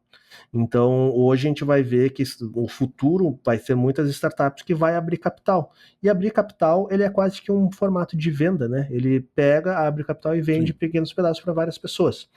Então, sim, cara, é um mercado muito alavancado, que tem muitas operações, grande parte da galera monta para vender, fala assim, cara, eu conheço vários empresários que falam assim, vou montar um negócio para vender em 3 anos, que é VaptVupt, monto, traciono, cresço, adquiro o mercado, chama a atenção de um player maior, ele me oferta uma grana e eu vendo para ele. E tá errado isso? Não, tá muito certo, tem que fazer isso mesmo, que é o poder do equity, né? Que é o cara, É. ele vende a participação da empresa. Mas eu vejo que É isso que já deu uma melhorada, assim, sabe? Já tem outras opções dentro do mercado também, Gus. porque é difícil pensar dessa forma, assim, pra nós, peão, né? Falar assim, cara, olha só, eu tenho a minha ideia, a minha incrível ideia, aí eu não desisti, né, na nossa conversa aí, você falou primeiro pra pessoa desistir, aí eu não desisti, aí eu fui lá, criei meu negócio, contratei galera, pá, eu tô juntando, arrumei uns investidor anjo lá, não sei o quê, aí você fala assim, não, cara, eu sou apaixonado pela minha empresa. Sim. Eu pensei tanto nesse meu negócio durante anos e tal, agora eu vou vender. Que isso, cara, né? Aí eu acho que é um exercício aí de você abrir mão de um negócio assim que não deve ser tão simples não também, É. cara. Não é fácil, Pô, cara. Tipo, Lion, falando, tá?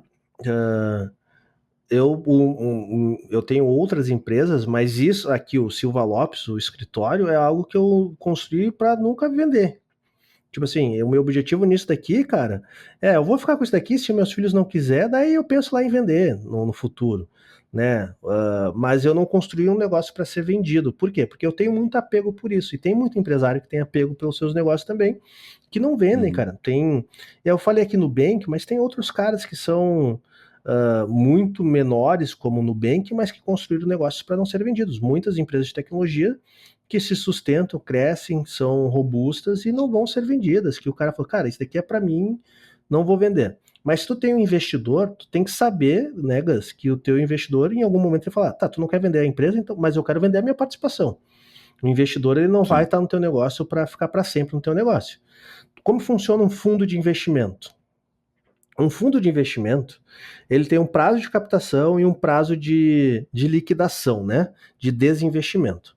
Então, um fundo de investimento, uma gestora monta um fundo de investimento, esse fundo de investimento vai captar dinheiro com várias pessoas físicas, vai captar com Gus, com Lion, com Family Office, com Private Equity, vai pegar um monte de outros caras que vão dar grana para essa gestora vai olhar o mercado e vai fazer investimento em várias startups. Dentro do regulamento dessa gestora, dentro do regulamento desse fundo de investimento, ele vai falar assim: tu tem 5 anos para investir essa grana. Se tu não investir essa grana em 5 anos, tu tem que devolver essa grana para os investidores.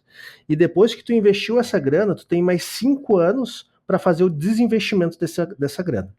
Então, o fundo de investimento ali, informalmente chamando, o fundo de investimento, quando ele entra dentro da tua empresa, Gus, ele já é claro, cara, em 5 anos eu tenho que vender essa minha participação, entendeu? Não vou entrar pra perder, né? Exato. Não, às vezes ele perde, mas ele tem que vender. O que a gente chama esse write-off, que é ele perdeu, mas tipo assim, tá, perdi, azar. Mas o drive dele, ele entra com esse drive de, cara, em 5 anos eu tenho que vender isso daqui. Então, nem que ele vende, convence o empresário a vender a empresa inteira, ou ele vai falar, cara, eu tenho que vender minha participação, vamos ter que arranjar um comprador para adquirir a minha parte, entendeu? Lai, uma outra coisa que eu queria entrar também, um negócio mais polêmico, assim, que eu queria ver a sua opinião, Isso é bom. é o seguinte, a gente começou a passar, né, até parecer uma palavrinha nova, né, que é o layoff. Tu já se deu conta que meu nome é Lion? Se você sair, fica um layoff. Exato. Entendi. Muito bom. Eu sou antítese do layoff, entendeu? Eu sou... Entendi. Só não pode deixar você sair. Só entrou, acabou. Então, que no fim é tipo uma demissão em massa, né, velho? Tá mandando embora uma paulada de gente. Aí começou a aparecer o seguinte, empresas que fazem formas peculiares de anúncio de demissões em massa. Ok. Tem alguma questão jurídica em relação a isso, cara? Do tipo, vamos supor, criar uma hipótese aqui.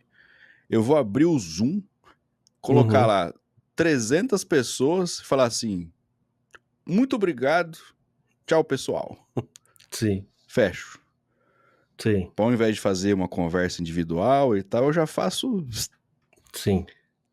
E aí, cara? Sabe eu posso fazer isso na minha empresa? Eu posso mandar todo mundo embora assim e dane-se?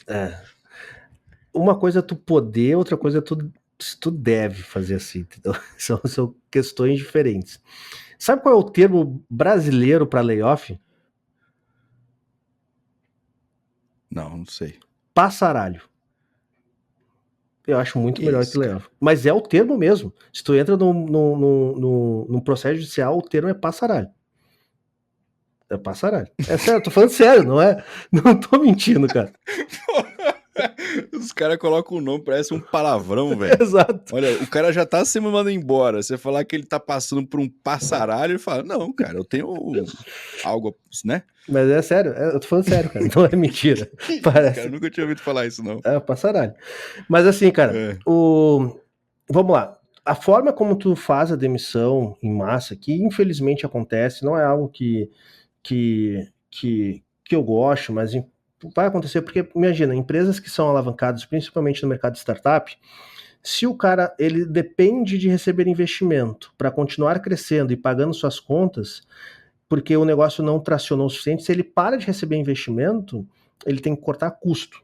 E cortando custo, no final das contas, ele vai ter que demitir gente. Então é uma merda.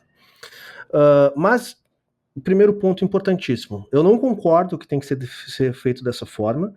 Toda a parte de desligamento de qualquer funcionário, independentemente de qual o nível que ele tem que estar, tem que ter principalmente respeito pela pessoa que tá envolvida, que está passando por essa situação, e um apoio durante esse momento.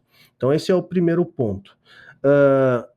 Isso parece ser algo novo assim, para o mercado de tecnologia, mas quando faz esse desligamento em massa, por exemplo, em indústrias, geralmente se faz isso, se pega um auditório e os caras falam, infelizmente a gente está fazendo desligamento de todo mundo, agora as pessoas vão sair daqui e vão ali conversar com o RH, e existem empresas especializadas só em fazer isso, só em fazer layoffs, desligar em massa funcionários. Sabe um negócio que pouca gente lembra? Tem um filme com o George Clooney, que acho que é, sei lá, Amor Sem Escala, uma coisa assim, que ele conhece uma mulher nas pontes aéreas. Não sei, tu tá ligado qual filme que eu tô falando? Filme antigo. Não, cara. Cara, é um filme que ele conhece uma mulher lá e eles se conhecem só em ponte aérea, e às vezes os aviões que eles estão se encontram no mesmo aeroporto e eles criam um romance dentro disso. A empresa do George Clooney era uma empresa só para fazer desligamento em massa de funcionários. Então existem empresas feitas só para isso, tá? Justamente porque tem que ser um processo que é difícil e tem que ser humanizado, tá? Inclusive, se tu faz desligamento em massa, tem um jeito certo de fazer isso? Sim, cara, o sindicato ele vai estar envolvido nesses layoffs. Se ele não está envolvido, ele deveria ser envolvido. E a empresa tem que envolver o sindicato nesse momento de fazer layoff. Ele tem que trazer junto com o sindicato de que forma que vai ser feito isso, de que forma que vai ser feito os pagamentos, se vai ter algum tipo de compensação. Então, deveria ter essa participação junto com o sindicato também, tá? E as empresas, os empresários, eles têm que tomar cuidado em fazer esses layoffs, porque a forma que tu faz esse layoff pode trazer, pode ser considerado dano moral para o funcionário. Então, a forma que tu fez esse desligamento pode trazer, a pessoa pode se sentir realmente impactada sobre a forma, se sentir desrespeitada, sentir que teve um assédio moral nesse desligamento, e essa empresa ficar suscetível a responder por ações trabalhistas depois disso. Então, uma empresa que se preze, que vai fazer o layoff justamente porque ela já não tem remuneração suficiente para arcar com os custos da sua mão de obra, vamos dizer assim, do seu recurso humano ali, ela tem que entender que se ela não fizer isso, isso pode trazer um custo ainda maior, né, para ela em ações trabalhistas dali para frente, tá? Então, por isso que eu falei, Laio, ele pode fazer isso? Eu não tenho como dizer que não. Legalmente pode. Legalmente pode, mas ele deve fazer isso, Gas? Com certeza não. Então, mancha a imagem da empresa também. Tipo, a galera que vai se mandar embora vai falar para o mundo, né, que, pô, não trabalha nesse lugar e tal. Tem um monte de coisa que sai, né? Exato, cara. Então, cara, no final das contas é uma situação de merda para todo mundo, muito pior para quem tá sendo desligado, obviamente. E o mínimo que a empresa pode fazer é tratar essa pessoa com respeito, dignidade e entender que do outro lado tem um humano ali mesmo, né? Não é uma máquina que tá ali do outro lado. Então tem coisas que a gente tem que cumprir mais do que a legislação nos exige, entendeu? E para mim, no momento de layoff é um momento que o cara tem que se preparar muito bem e conduzir isso da forma mais correta possível, entendeu? É porque um negócio que eu já me parei pensando nisso, assim, cara, a gente tem, né, normalmente empresa de TI tem muito negócio do onboarding, né? Aí você ganha um kit, o pessoal posta no LinkedIn, o computador, a garrafinha, não sei o quê, aí fica feliz, conversa com um monte de gente, pá, né? Tipo, pra você entrar motivado na empresa, né? Eu acho justo. Exato, Por que não tem esse mesmo cuidado na hora da pessoa sair, né? exato. Sair normalmente é tipo um tchau rapidão e tal, sai sem nada. Acaba sendo uma experiência ruim pro empregado, né, cara, de qualquer forma. Sei lá. Do mesmo jeito que tu tem que ter um playbook de onboarding do teu time, tu tem que ter um playbook de desligamento do teu time também. E daí, cara, a melhor coisa que tu pode fazer é ter um departamento pessoal ali muito bem treinado, muito bem alinhado em como fazer isso. É uma situação horrível, assim, né? Eu já tive que demitir um monte de gente, é uma situação que ninguém. Eu odeio fazer isso, né, cara? Mas às vezes acontece, do mesmo jeito que eu odeio quando alguém pede demissão também. É uma merda para todos os lados. Mas tem que ser um momento Faz ali, parte, né? faz Do parte ciclo. do adulto, assim, né? Tu vai passar por isso. Na tua vida, ou tu vai pedir demissão, ou tu vai ser demitido, ou tu vai demitir alguém. Isso com certeza vai acontecer em algum momento da tua vida. E daí tu tem que ter empatia pela outra pessoa ali. Independentemente se eu tô pedindo demissão, tem que ter empatia pelo chefe, né? Se tu tá demitindo, tem que ter empatia pelo funcionário também. Então cara, no final das contas é ser humano, né, Gus? É o cara conseguir ser o mínimo que é ser humano, né, cara? A gente fala aqui, brinca e tudo mais, mas no final das contas, toda a relação de trabalho a gente está envolvendo com a vida das pessoas ali, né? Então, algo que eu sempre brinco, pô, eu tenho quase 30 advogados funcionários aqui dentro do meu time, é algo que todo dia eu penso que as minhas tomadas de decisões vão influenciar na vida de 30 famílias, então eu tenho que ser responsável quanto a isso, né? E, e Então, acho que não tem nada mais humano do que tu ser responsável também no momento que tu souber que tu vai estar impactando diretamente a vida de uma família ali que está sendo desligada, né, cara? É. E, cara, uma outra coisa também que é um assunto interessante, assim, para saber a visão de um advogado, né? É sobre a LGPD, cara. A gente Ah, tem lá sim. a Lei Geral de Proteção de Dados. Quando Sim. começou esse negócio, pelo menos, né, na minha vista, foi assim, puta, vai dar trabalho esse bagulho, mano. Porque daí a gente Uhum. vai ter que mexer em sistema pra cacete e tal, porque não vai poder mais.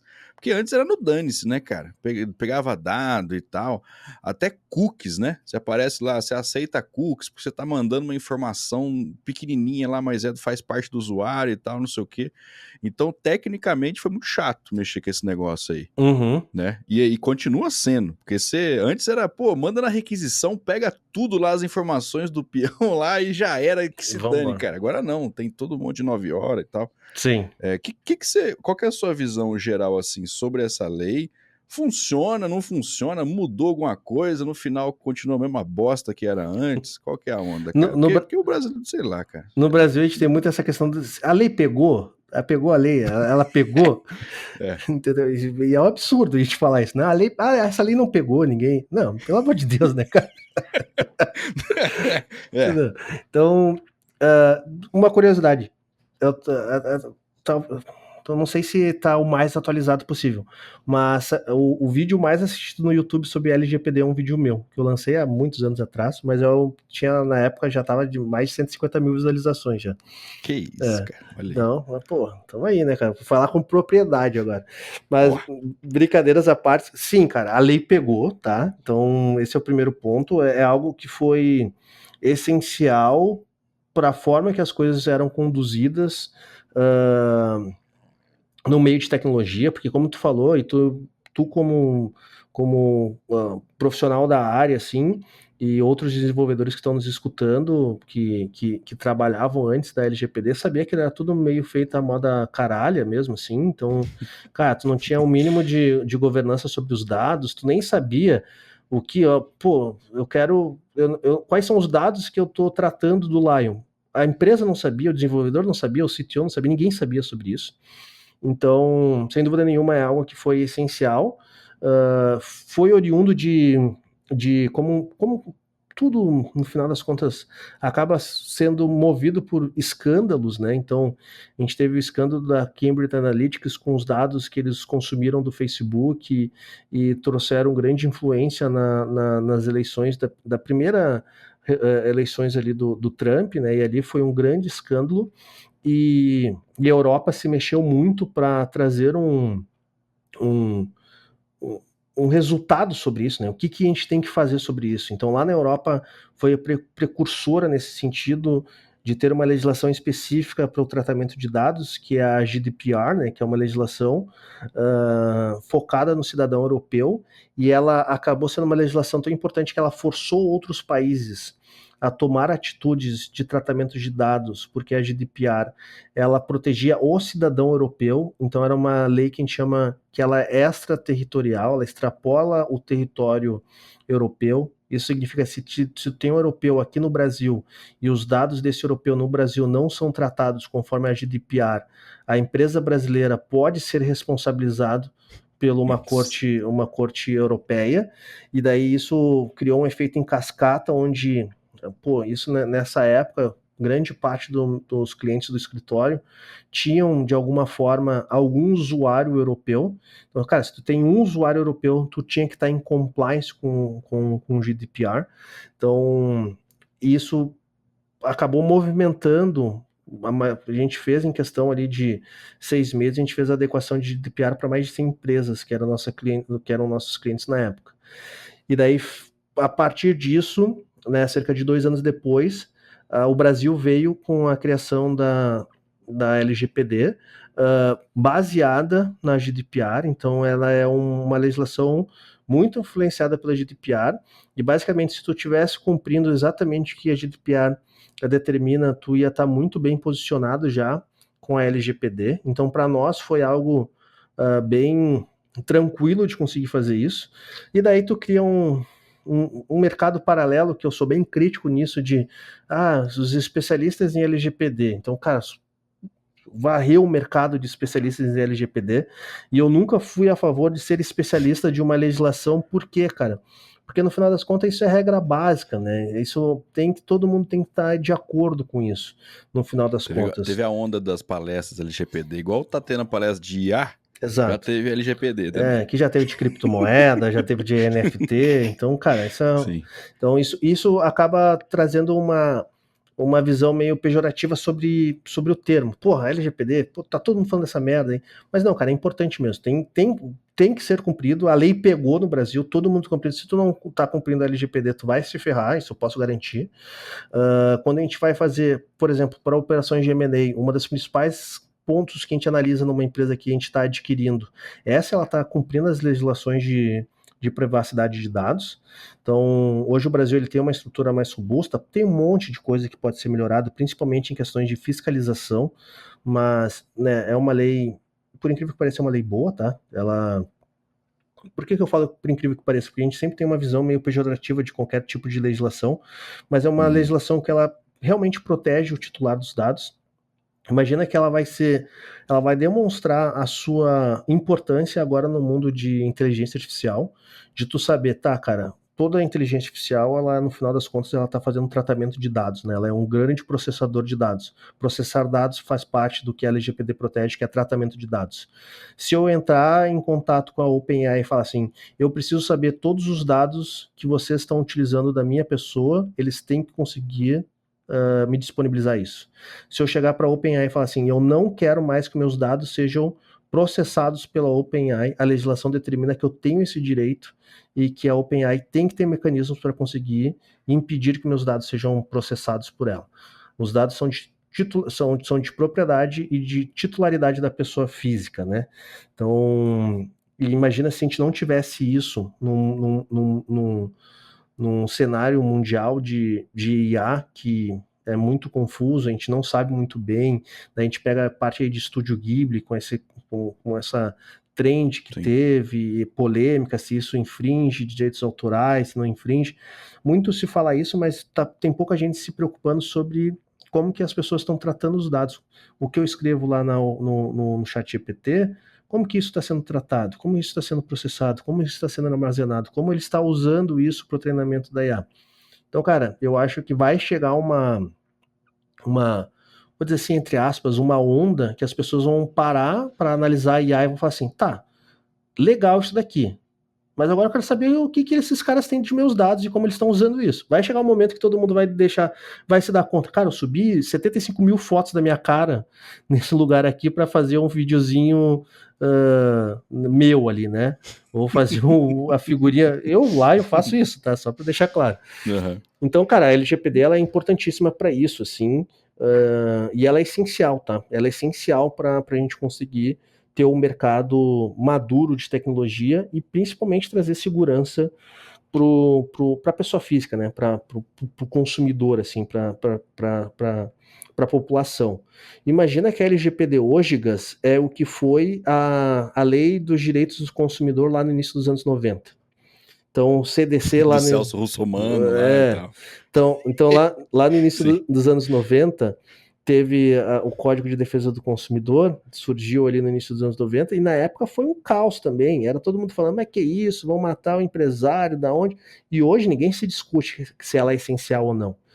A gente cumpre a lei de defesa do consumidor. A LGPD vai seguir esse mesmo caminho. Daqui a 10 anos, ninguém vai se discutir, e não vai ter assim grandes especialistas defendendo a LGPD ou sendo... Não, é igual hoje. Tu tem quantos especialistas em código de defesa do consumidor? Poucos, entendeu? Faz parte que vai ser do dia a dia. A população vai se adaptar sobre isso. E eu sou defensor e eu vejo que é essencial, cara. Então, e assim, LGPD hoje, quando a gente trata, por exemplo, aqui dentro do escritório, um dos principais vertentes que a gente tem dentro do escritório é um serviço de data privacy. LGPD é o mínimo que tu pode fazer. Isso é o mínimo, esse é o baseline que tu tem que seguir. Se tu realmente quer ter uma governança de dados, sobre privacidade de dados, tu tem um monte de outra coisa que tu tem que fazer, que a LGPD não traz. Então, assim, se tu é empresário, tu tá só cumprindo a LGPD, desculpa, meu amigo, tu tá fazendo o mínimo e não é o melhor pro teu negócio. Tu tem uma série de coisas que tu tem que trabalhar e melhorar aí. E isso, no final das contas, o resultado é benéfico para a população em geral, entendeu, cara? É porque o usuário normalmente aceita qualquer termo de qualquer porcaria.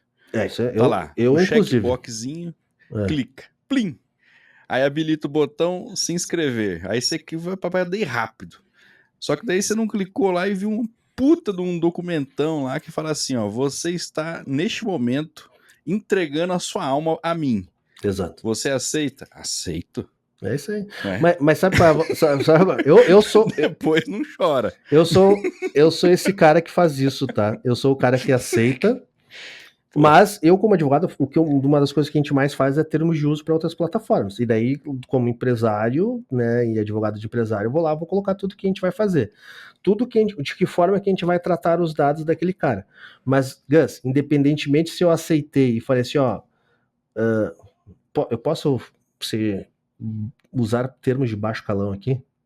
Mas muito. Tá? Pode. Por mais que eu falei lá, olha, eu aceito essa pica de 40 centímetros, mas tem que ser de 40 centímetros, não vem ser 45, entendeu? Esses 5 a mais eu não aceitei, não. 38 também eu não quero. Não, 38, beleza, pode acontecer. Mas o outro termo é assim, e tu vai tirar essa pista quando eu falar que tem que tirar. Então é isso que determina. Eu aceito ceder meus... Combinado não sai caro. Exato, eu aceito ceder os meus dados e para a empresa e ela utilizar e tratar de acordo com o que está ali com o regramento que eu acordei, mas a partir do momento que eu falo assim, não quero mais que você trate meus dados, eu quero que tu exclua eles permanentemente da tua base de dados e não quero mais que tu trate, eu como usuário tenho esse direito, entendeu? Então, isso é importante. Não importa mais se eu aceitei os termos de uso, a partir do momento que tu aceitou, a empresa pode fazer o que quiser. Não, ela vai fazer de acordo com o que está nos termos. Se os termos mudar e o tratamento de dados mudar, ela tem que pedir um aceite novo do usuário. E se eu, como usuário, não quero mais que esses dados sejam tratados, eu posso lá e pedir a exclusão sobre isso. Então, isso forçou o quê, Gus? Eu tenho certeza que ninguém vai aprender tanto sobre LGPD como o exemplo que eu dei antes ali, né? Isso certamente marcou a cabeça da galera. Mas isso trouxe uma outra consequência que é muito legal, sabe? De evolução tecnológica e na parte de anonimização dos dados. Certamente a galera aí conhece de tecnologia que a anonimização dos dados não é eu tornar aquele dado anônimo, é eu conseguir gerar uma forma tecnológica que aquele dado não possa ser correlacionado com nenhuma outra pessoa e que, inclusive, eu não consiga fazer uma engenharia reversa para identificar quem era a pessoa titular daqueles dados. Então, é basicamente eu pegar um banco de dados gigantesco, anonimizo, eu tenho essas informações, eu tenho esses dados, mas eu não consigo mais correlacionar ele com ninguém. Nem que eu queira fazer essa correlação. Então, isso, cara, isso forçou uma desenvolvimento tecnológico muito interessante. E hoje, as empresas, quando elas falam assim, tá, Gus, eu não vou mais tratar os teus dados, vou devolver teus dados, mas eu vou manter uma base oriunda dos teus dados e uma base anonimizada. Então, eu tenho aqueles dados, mas eu não tenho mais correlação de quem é aqueles dados, entendeu? Até gera um problema isso daí, né? Porque algumas pessoas mal intencionadas aí conseguem usar esse recurso aí pra fazer coisa que não deve, né, cara? Sem Então, dúvida. já que eu sei que eu não vou ser identificado e tal, não sei o quê, sempre... cara, gente que quer fazer coisa ruim, arruma um jeito, não tem jeito, cara, né? Sempre. Agora, tem também o seguinte, um exemplo que ficou famoso, inclusive, aí, desse de aceite e tal, sem você saber e tudo mais, de um cara na Disney, cara. Tá ligado? Esse caso que o maluco lá foi com a família pra Disney. Na Disney a gente tá falando do Lucas Montano, então, é isso? Não, é que eu tô só criando uma hipótese. Tá bom, entendi. Então não é o Lucas Montano que trabalha na Disney, não é o Lucas Montano. Não, aí foi um turista, né? Ele foi nos parques da Disney lá. Tá. E aí a mulher dele passou mal, ou ele passou mal, sei lá, e aí não atenderam ele, não sei o que, aí quis processar. Tá. A Disney. Fala, sei lá o que eu não lembro o que aconteceu lá, mas deu uma treta lá e ele quis processar. Aí ele tinha aceitado um termo do Disney Plus Meu Deus. de que ele nunca poderia processar a Disney. E aí ele não podia. Aí ele perdeu o processo. Porque, sei lá, 5 anos atrás, ele aceitou a amostra grátis da Disney. Não era nem pagou. Era, tá ligado? Tipo assim, cara, é um bagulho que, tipo assim. Aí a minha pergunta pra você é a seguinte, ó. Mas isso é real? Eu duvido que Isso é real, cara. Eu duvido que isso seja real, Gus. Deve ser. Pode procurar depois o que é verdade, cara. Os caras conseguiram. O advogado lá era bom, entendeu? Entendi. Ele foi lá e falou assim: ó, tá aqui, ó. Aí ele mostrou: ó, você deu o aceite aqui que você nunca ia processar a Disney. E agora você não tem direito. Aí começou, aí deu uma merda, tipo, de discussão, de se isso podia ser feito ou não podia e tal, não sei o quê. Aí eu quero saber se você é esse tipo de advogado que tenta pegar a gente ali, como se ninguém, né? Sabe assim? Eu vou deixar ali um termo ali que ninguém vai saber, que vai aceitar, ou ser transparente. Mas eu falo a verdade. Cara, no final das contas, um bom advogado ele sempre vai ser transparente, tá? Por que eu falo que ele sempre vai ser transparente?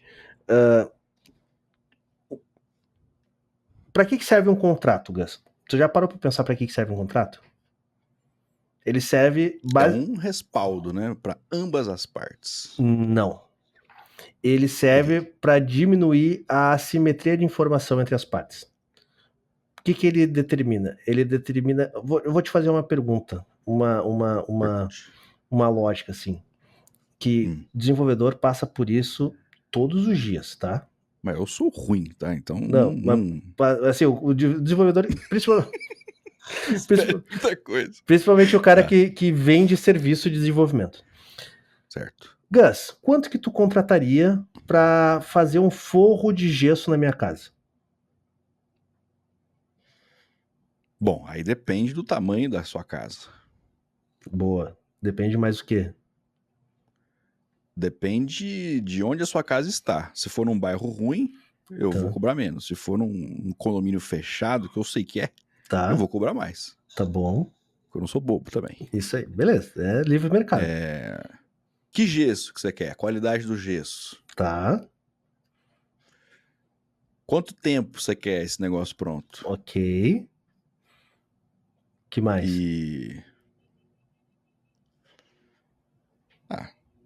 Tá bom, né? Já, tá bom. Beleza. Tu coloca a luminária pra mim no gesso? Aí tem que pôr no contrato, né? Um aditivo. Se bota luminária, tem fiação que passa por dentro do gesso, né? Tem. Tu vai trabalhar nessa fiação do gesso? Bom, eu até posso. Tá. Mas aí custa mais. E assim... Ou senão eu trago o meu funcionário de eletricista. Beleza. Tu vai lixar o gesso pra mim? Não vou. Não vai. E pintar o gesso pra ele ficar bem branquinho? Não, né? O gesso ele já é branco. Mas eu quero mais branco.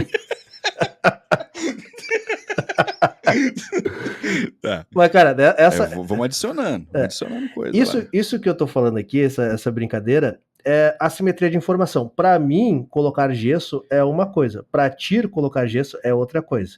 O contrato ele serve para as duas partes estarem na mesma página sobre o que era alguma coisa, o que era colocar gesso. Isso é diminuir o que a gente chama de assimetria de informação.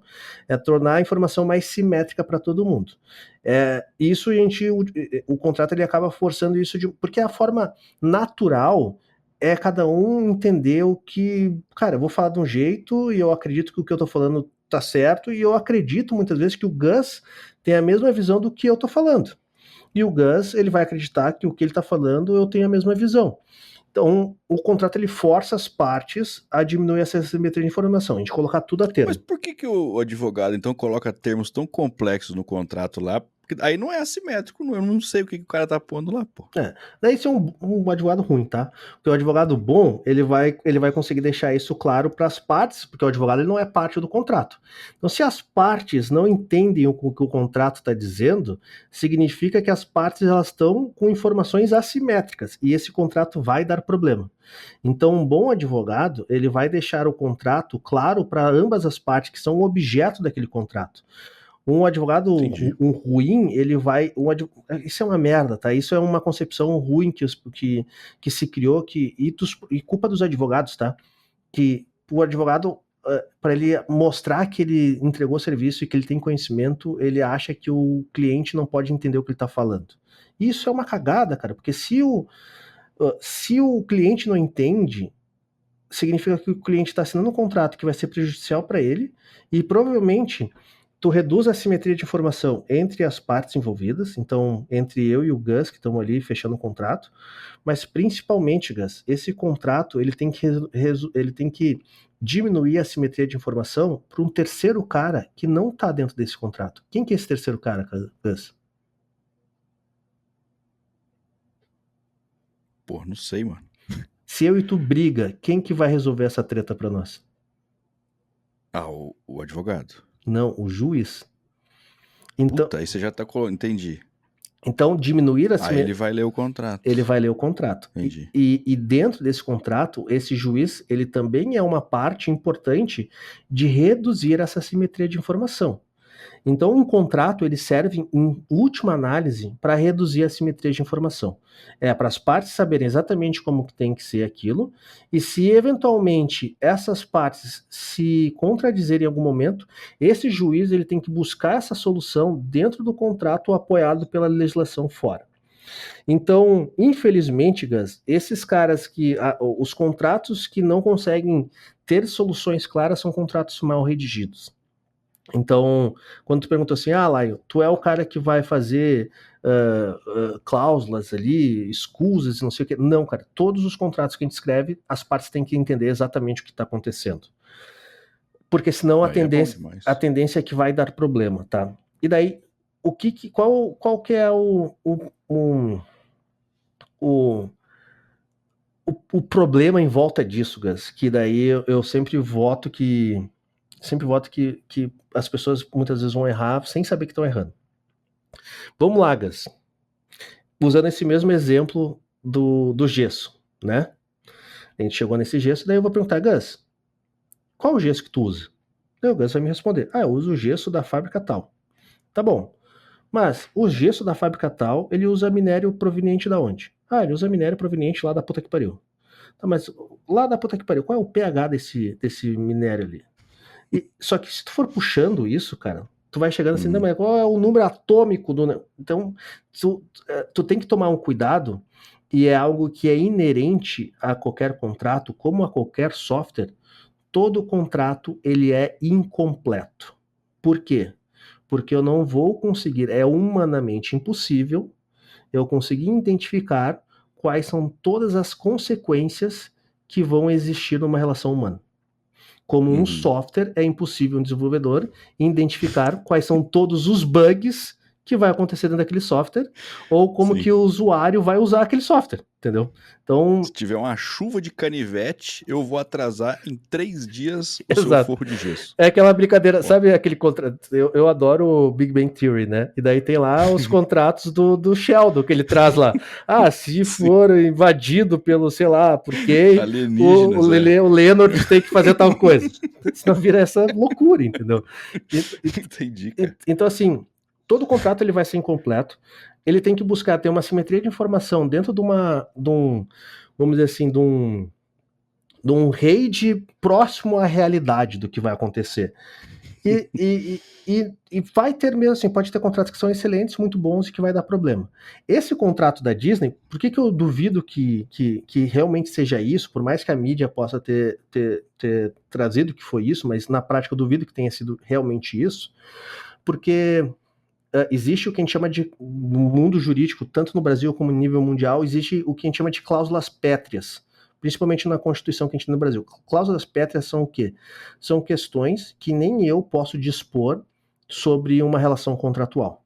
Então, mesmo que eu tenha um contrato com o Gus explicando, o Gus pode fazer isso daqui, eu não tenho como dispor isso. Por exemplo, eu não posso criar um contrato onde eu falo assim, se o Gus me dá um tiro na cabeça, não processem o Gus. Não posso fazer isso. Eu não posso dispor sobre isso. Isso é uma cláusula pétrea de defesa à vida.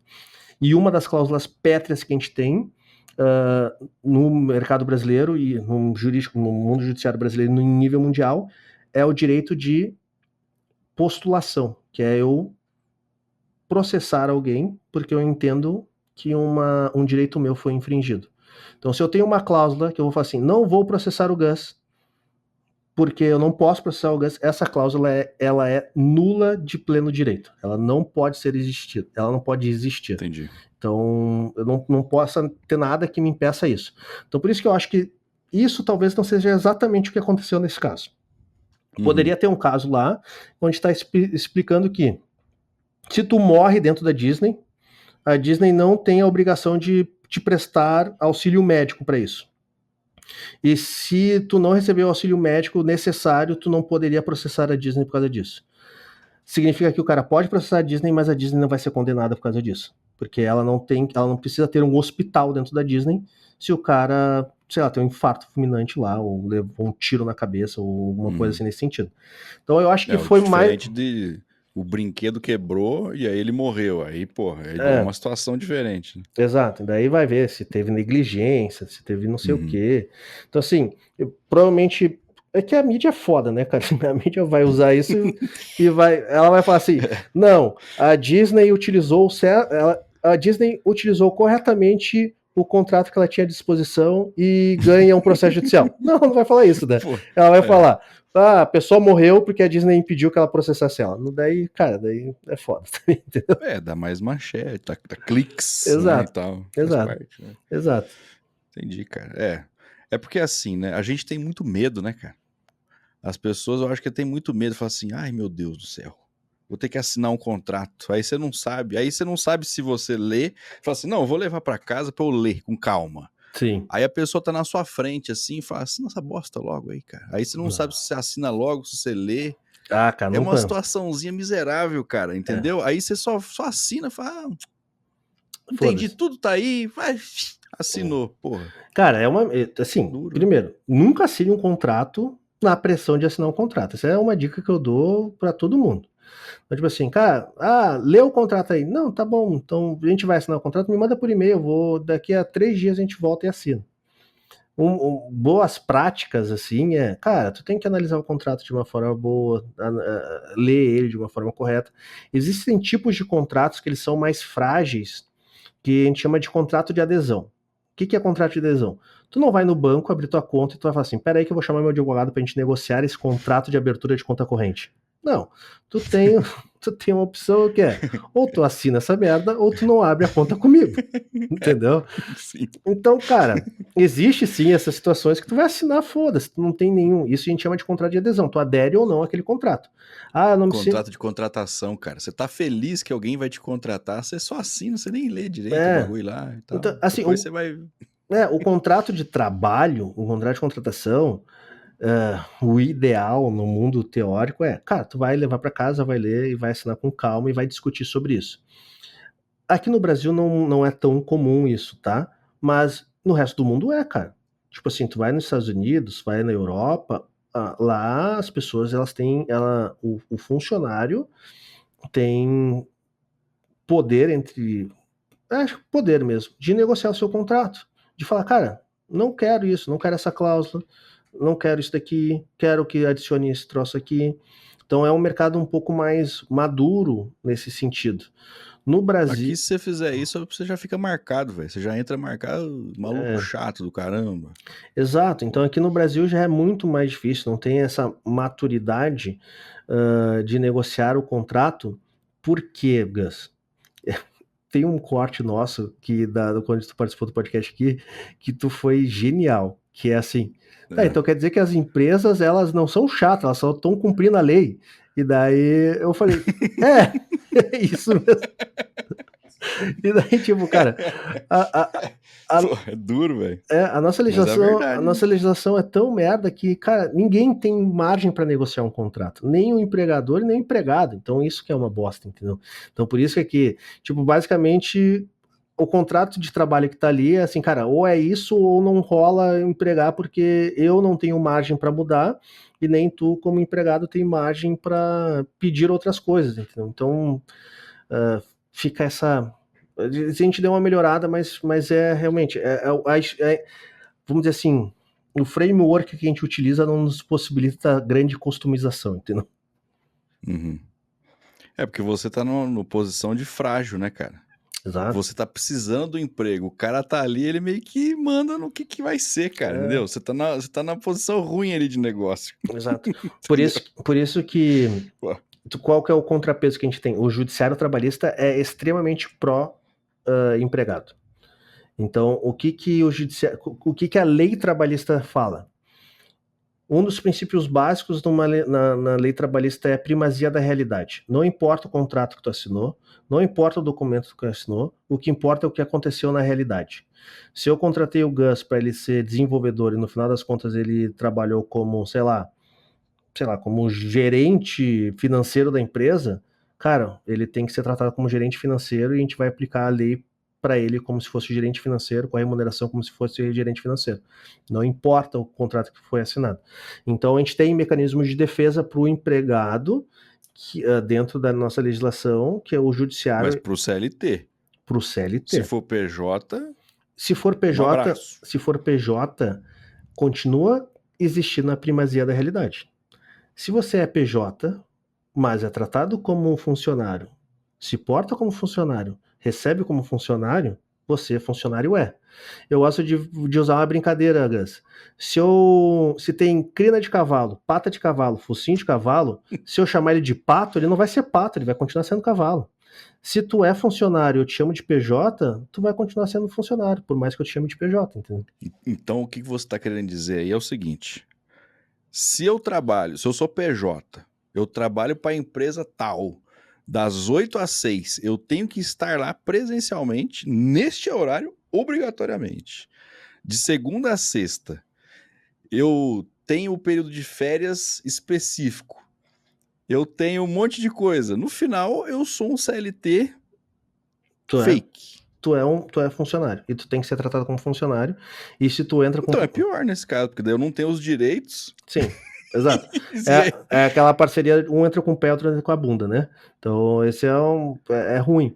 Então, assim, nesse caso, tanto, por exemplo, o que tu falou, a gente estava falando sobre M&A antes. Um dos principais pontos que a gente trata em M&A é risco trabalhista. É mão de obra pejotizada, que a gente fala, isso daqui não é PJ, isso daqui é CLT. Esses caras têm que ser tratados como funcionário e tudo isso que tu deixou de pagar para o empresário no momento de venda da empresa, ele vai pagar isso. Ele vai pagar isso. Entendeu? E dá bosta pra empresa, cara. Muita. Por exemplo, eu fui PJizado. No final eu sou CLT, só que eu ganho como PJ. Se no final eu for lá e processar, dá uma bosta danada pra empresa.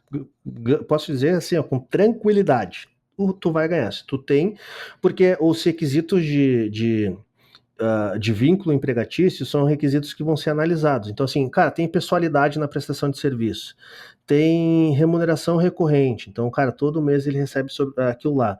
Tem subordinação em volta disso. Se tu começar a cumprir esses requisitos de trabalho, tu é funcionário. É aquilo que eu te falei, cara, tem rabo de cavalo, crina de cavalo, focinho de cavalo. Tu é cavalo, tu não é pato, cara. Não adianta o empresário falar que é PJ, o funcionário, não, eu sou PJ mesmo. Não adianta, cara. Tu vai ser funcionário. Lembra que eu te falei que liga lá, eu recebo o stock option como remuneração? Cara, se eu tô te pagando pelo serviço com ações, aquilo é remuneração, não é um programa de stock option. Vai incidir verbas remuneratórias em cima disso.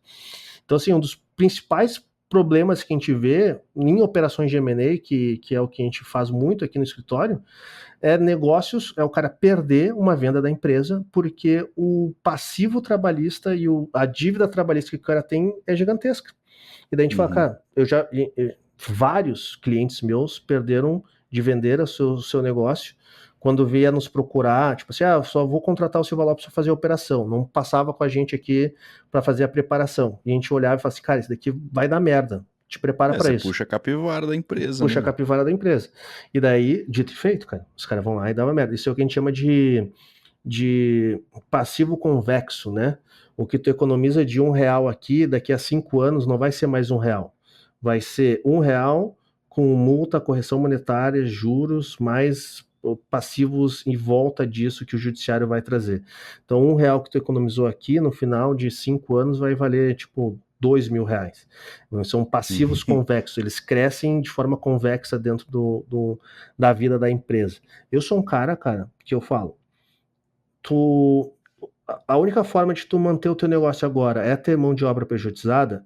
Então faz isso, mas não vive com isso até o fim, não perpetue isso. A partir do momento que o teu negócio teve uma estrutura mínima, que tu tem condição de pegar esses caras, tornar eles todos seletistas e fazer eles cumprirem as regras da CLT, tu tem que fazer isso.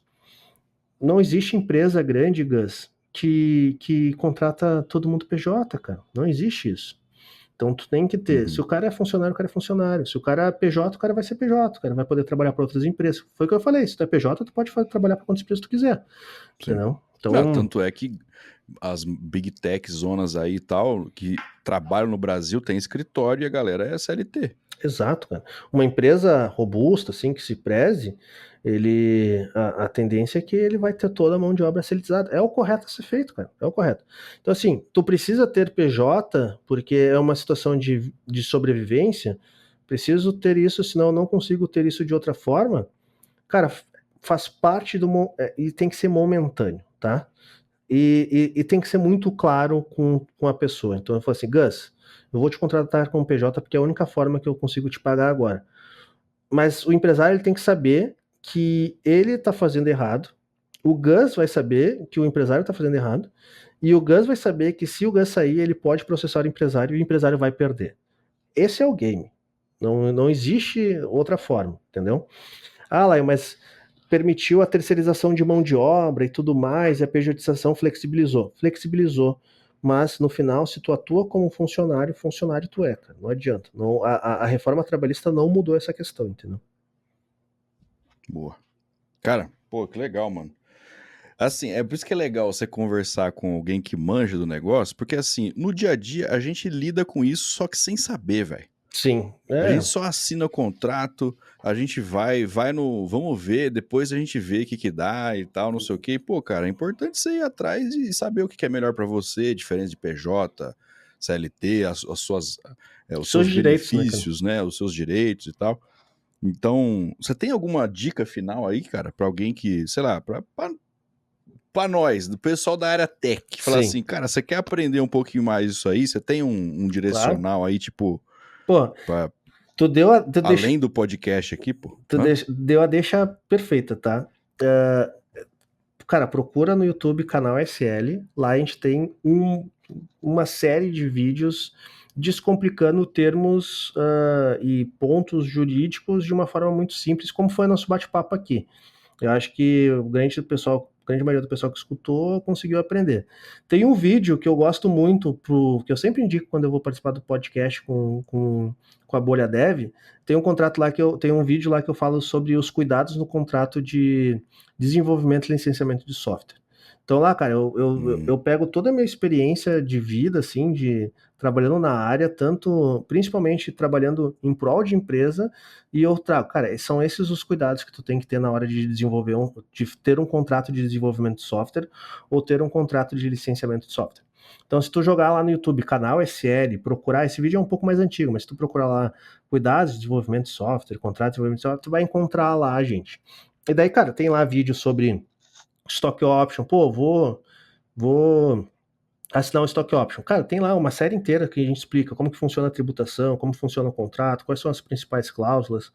Então, conteúdo bom na internet tu vai achar, cara, sem dúvida nenhuma. Então, acho que a dica que eu dou sempre é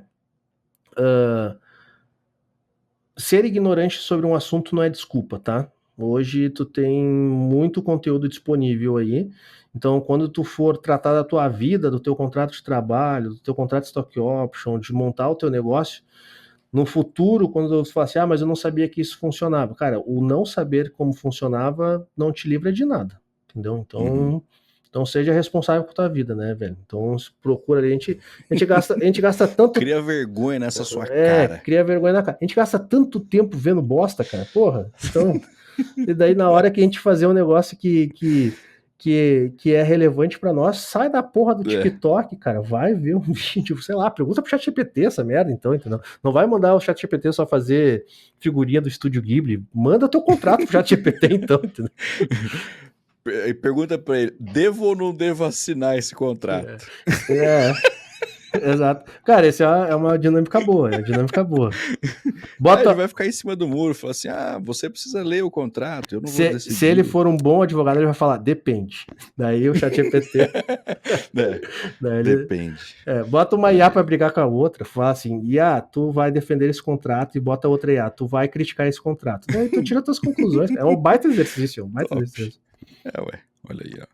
Pô, Lion, obrigado, cara, por ter participado aí, por ter topado e, aula aí de direito, do nada aqui, ó, pro pessoal da área tech. O pessoal se assustou. Foi bom demais, cara. Não, eu gosto de papo assim, cara. Top. Conversar só com o dev é muito chato. E com advogado é chato, é pior ainda. Puta, conversar...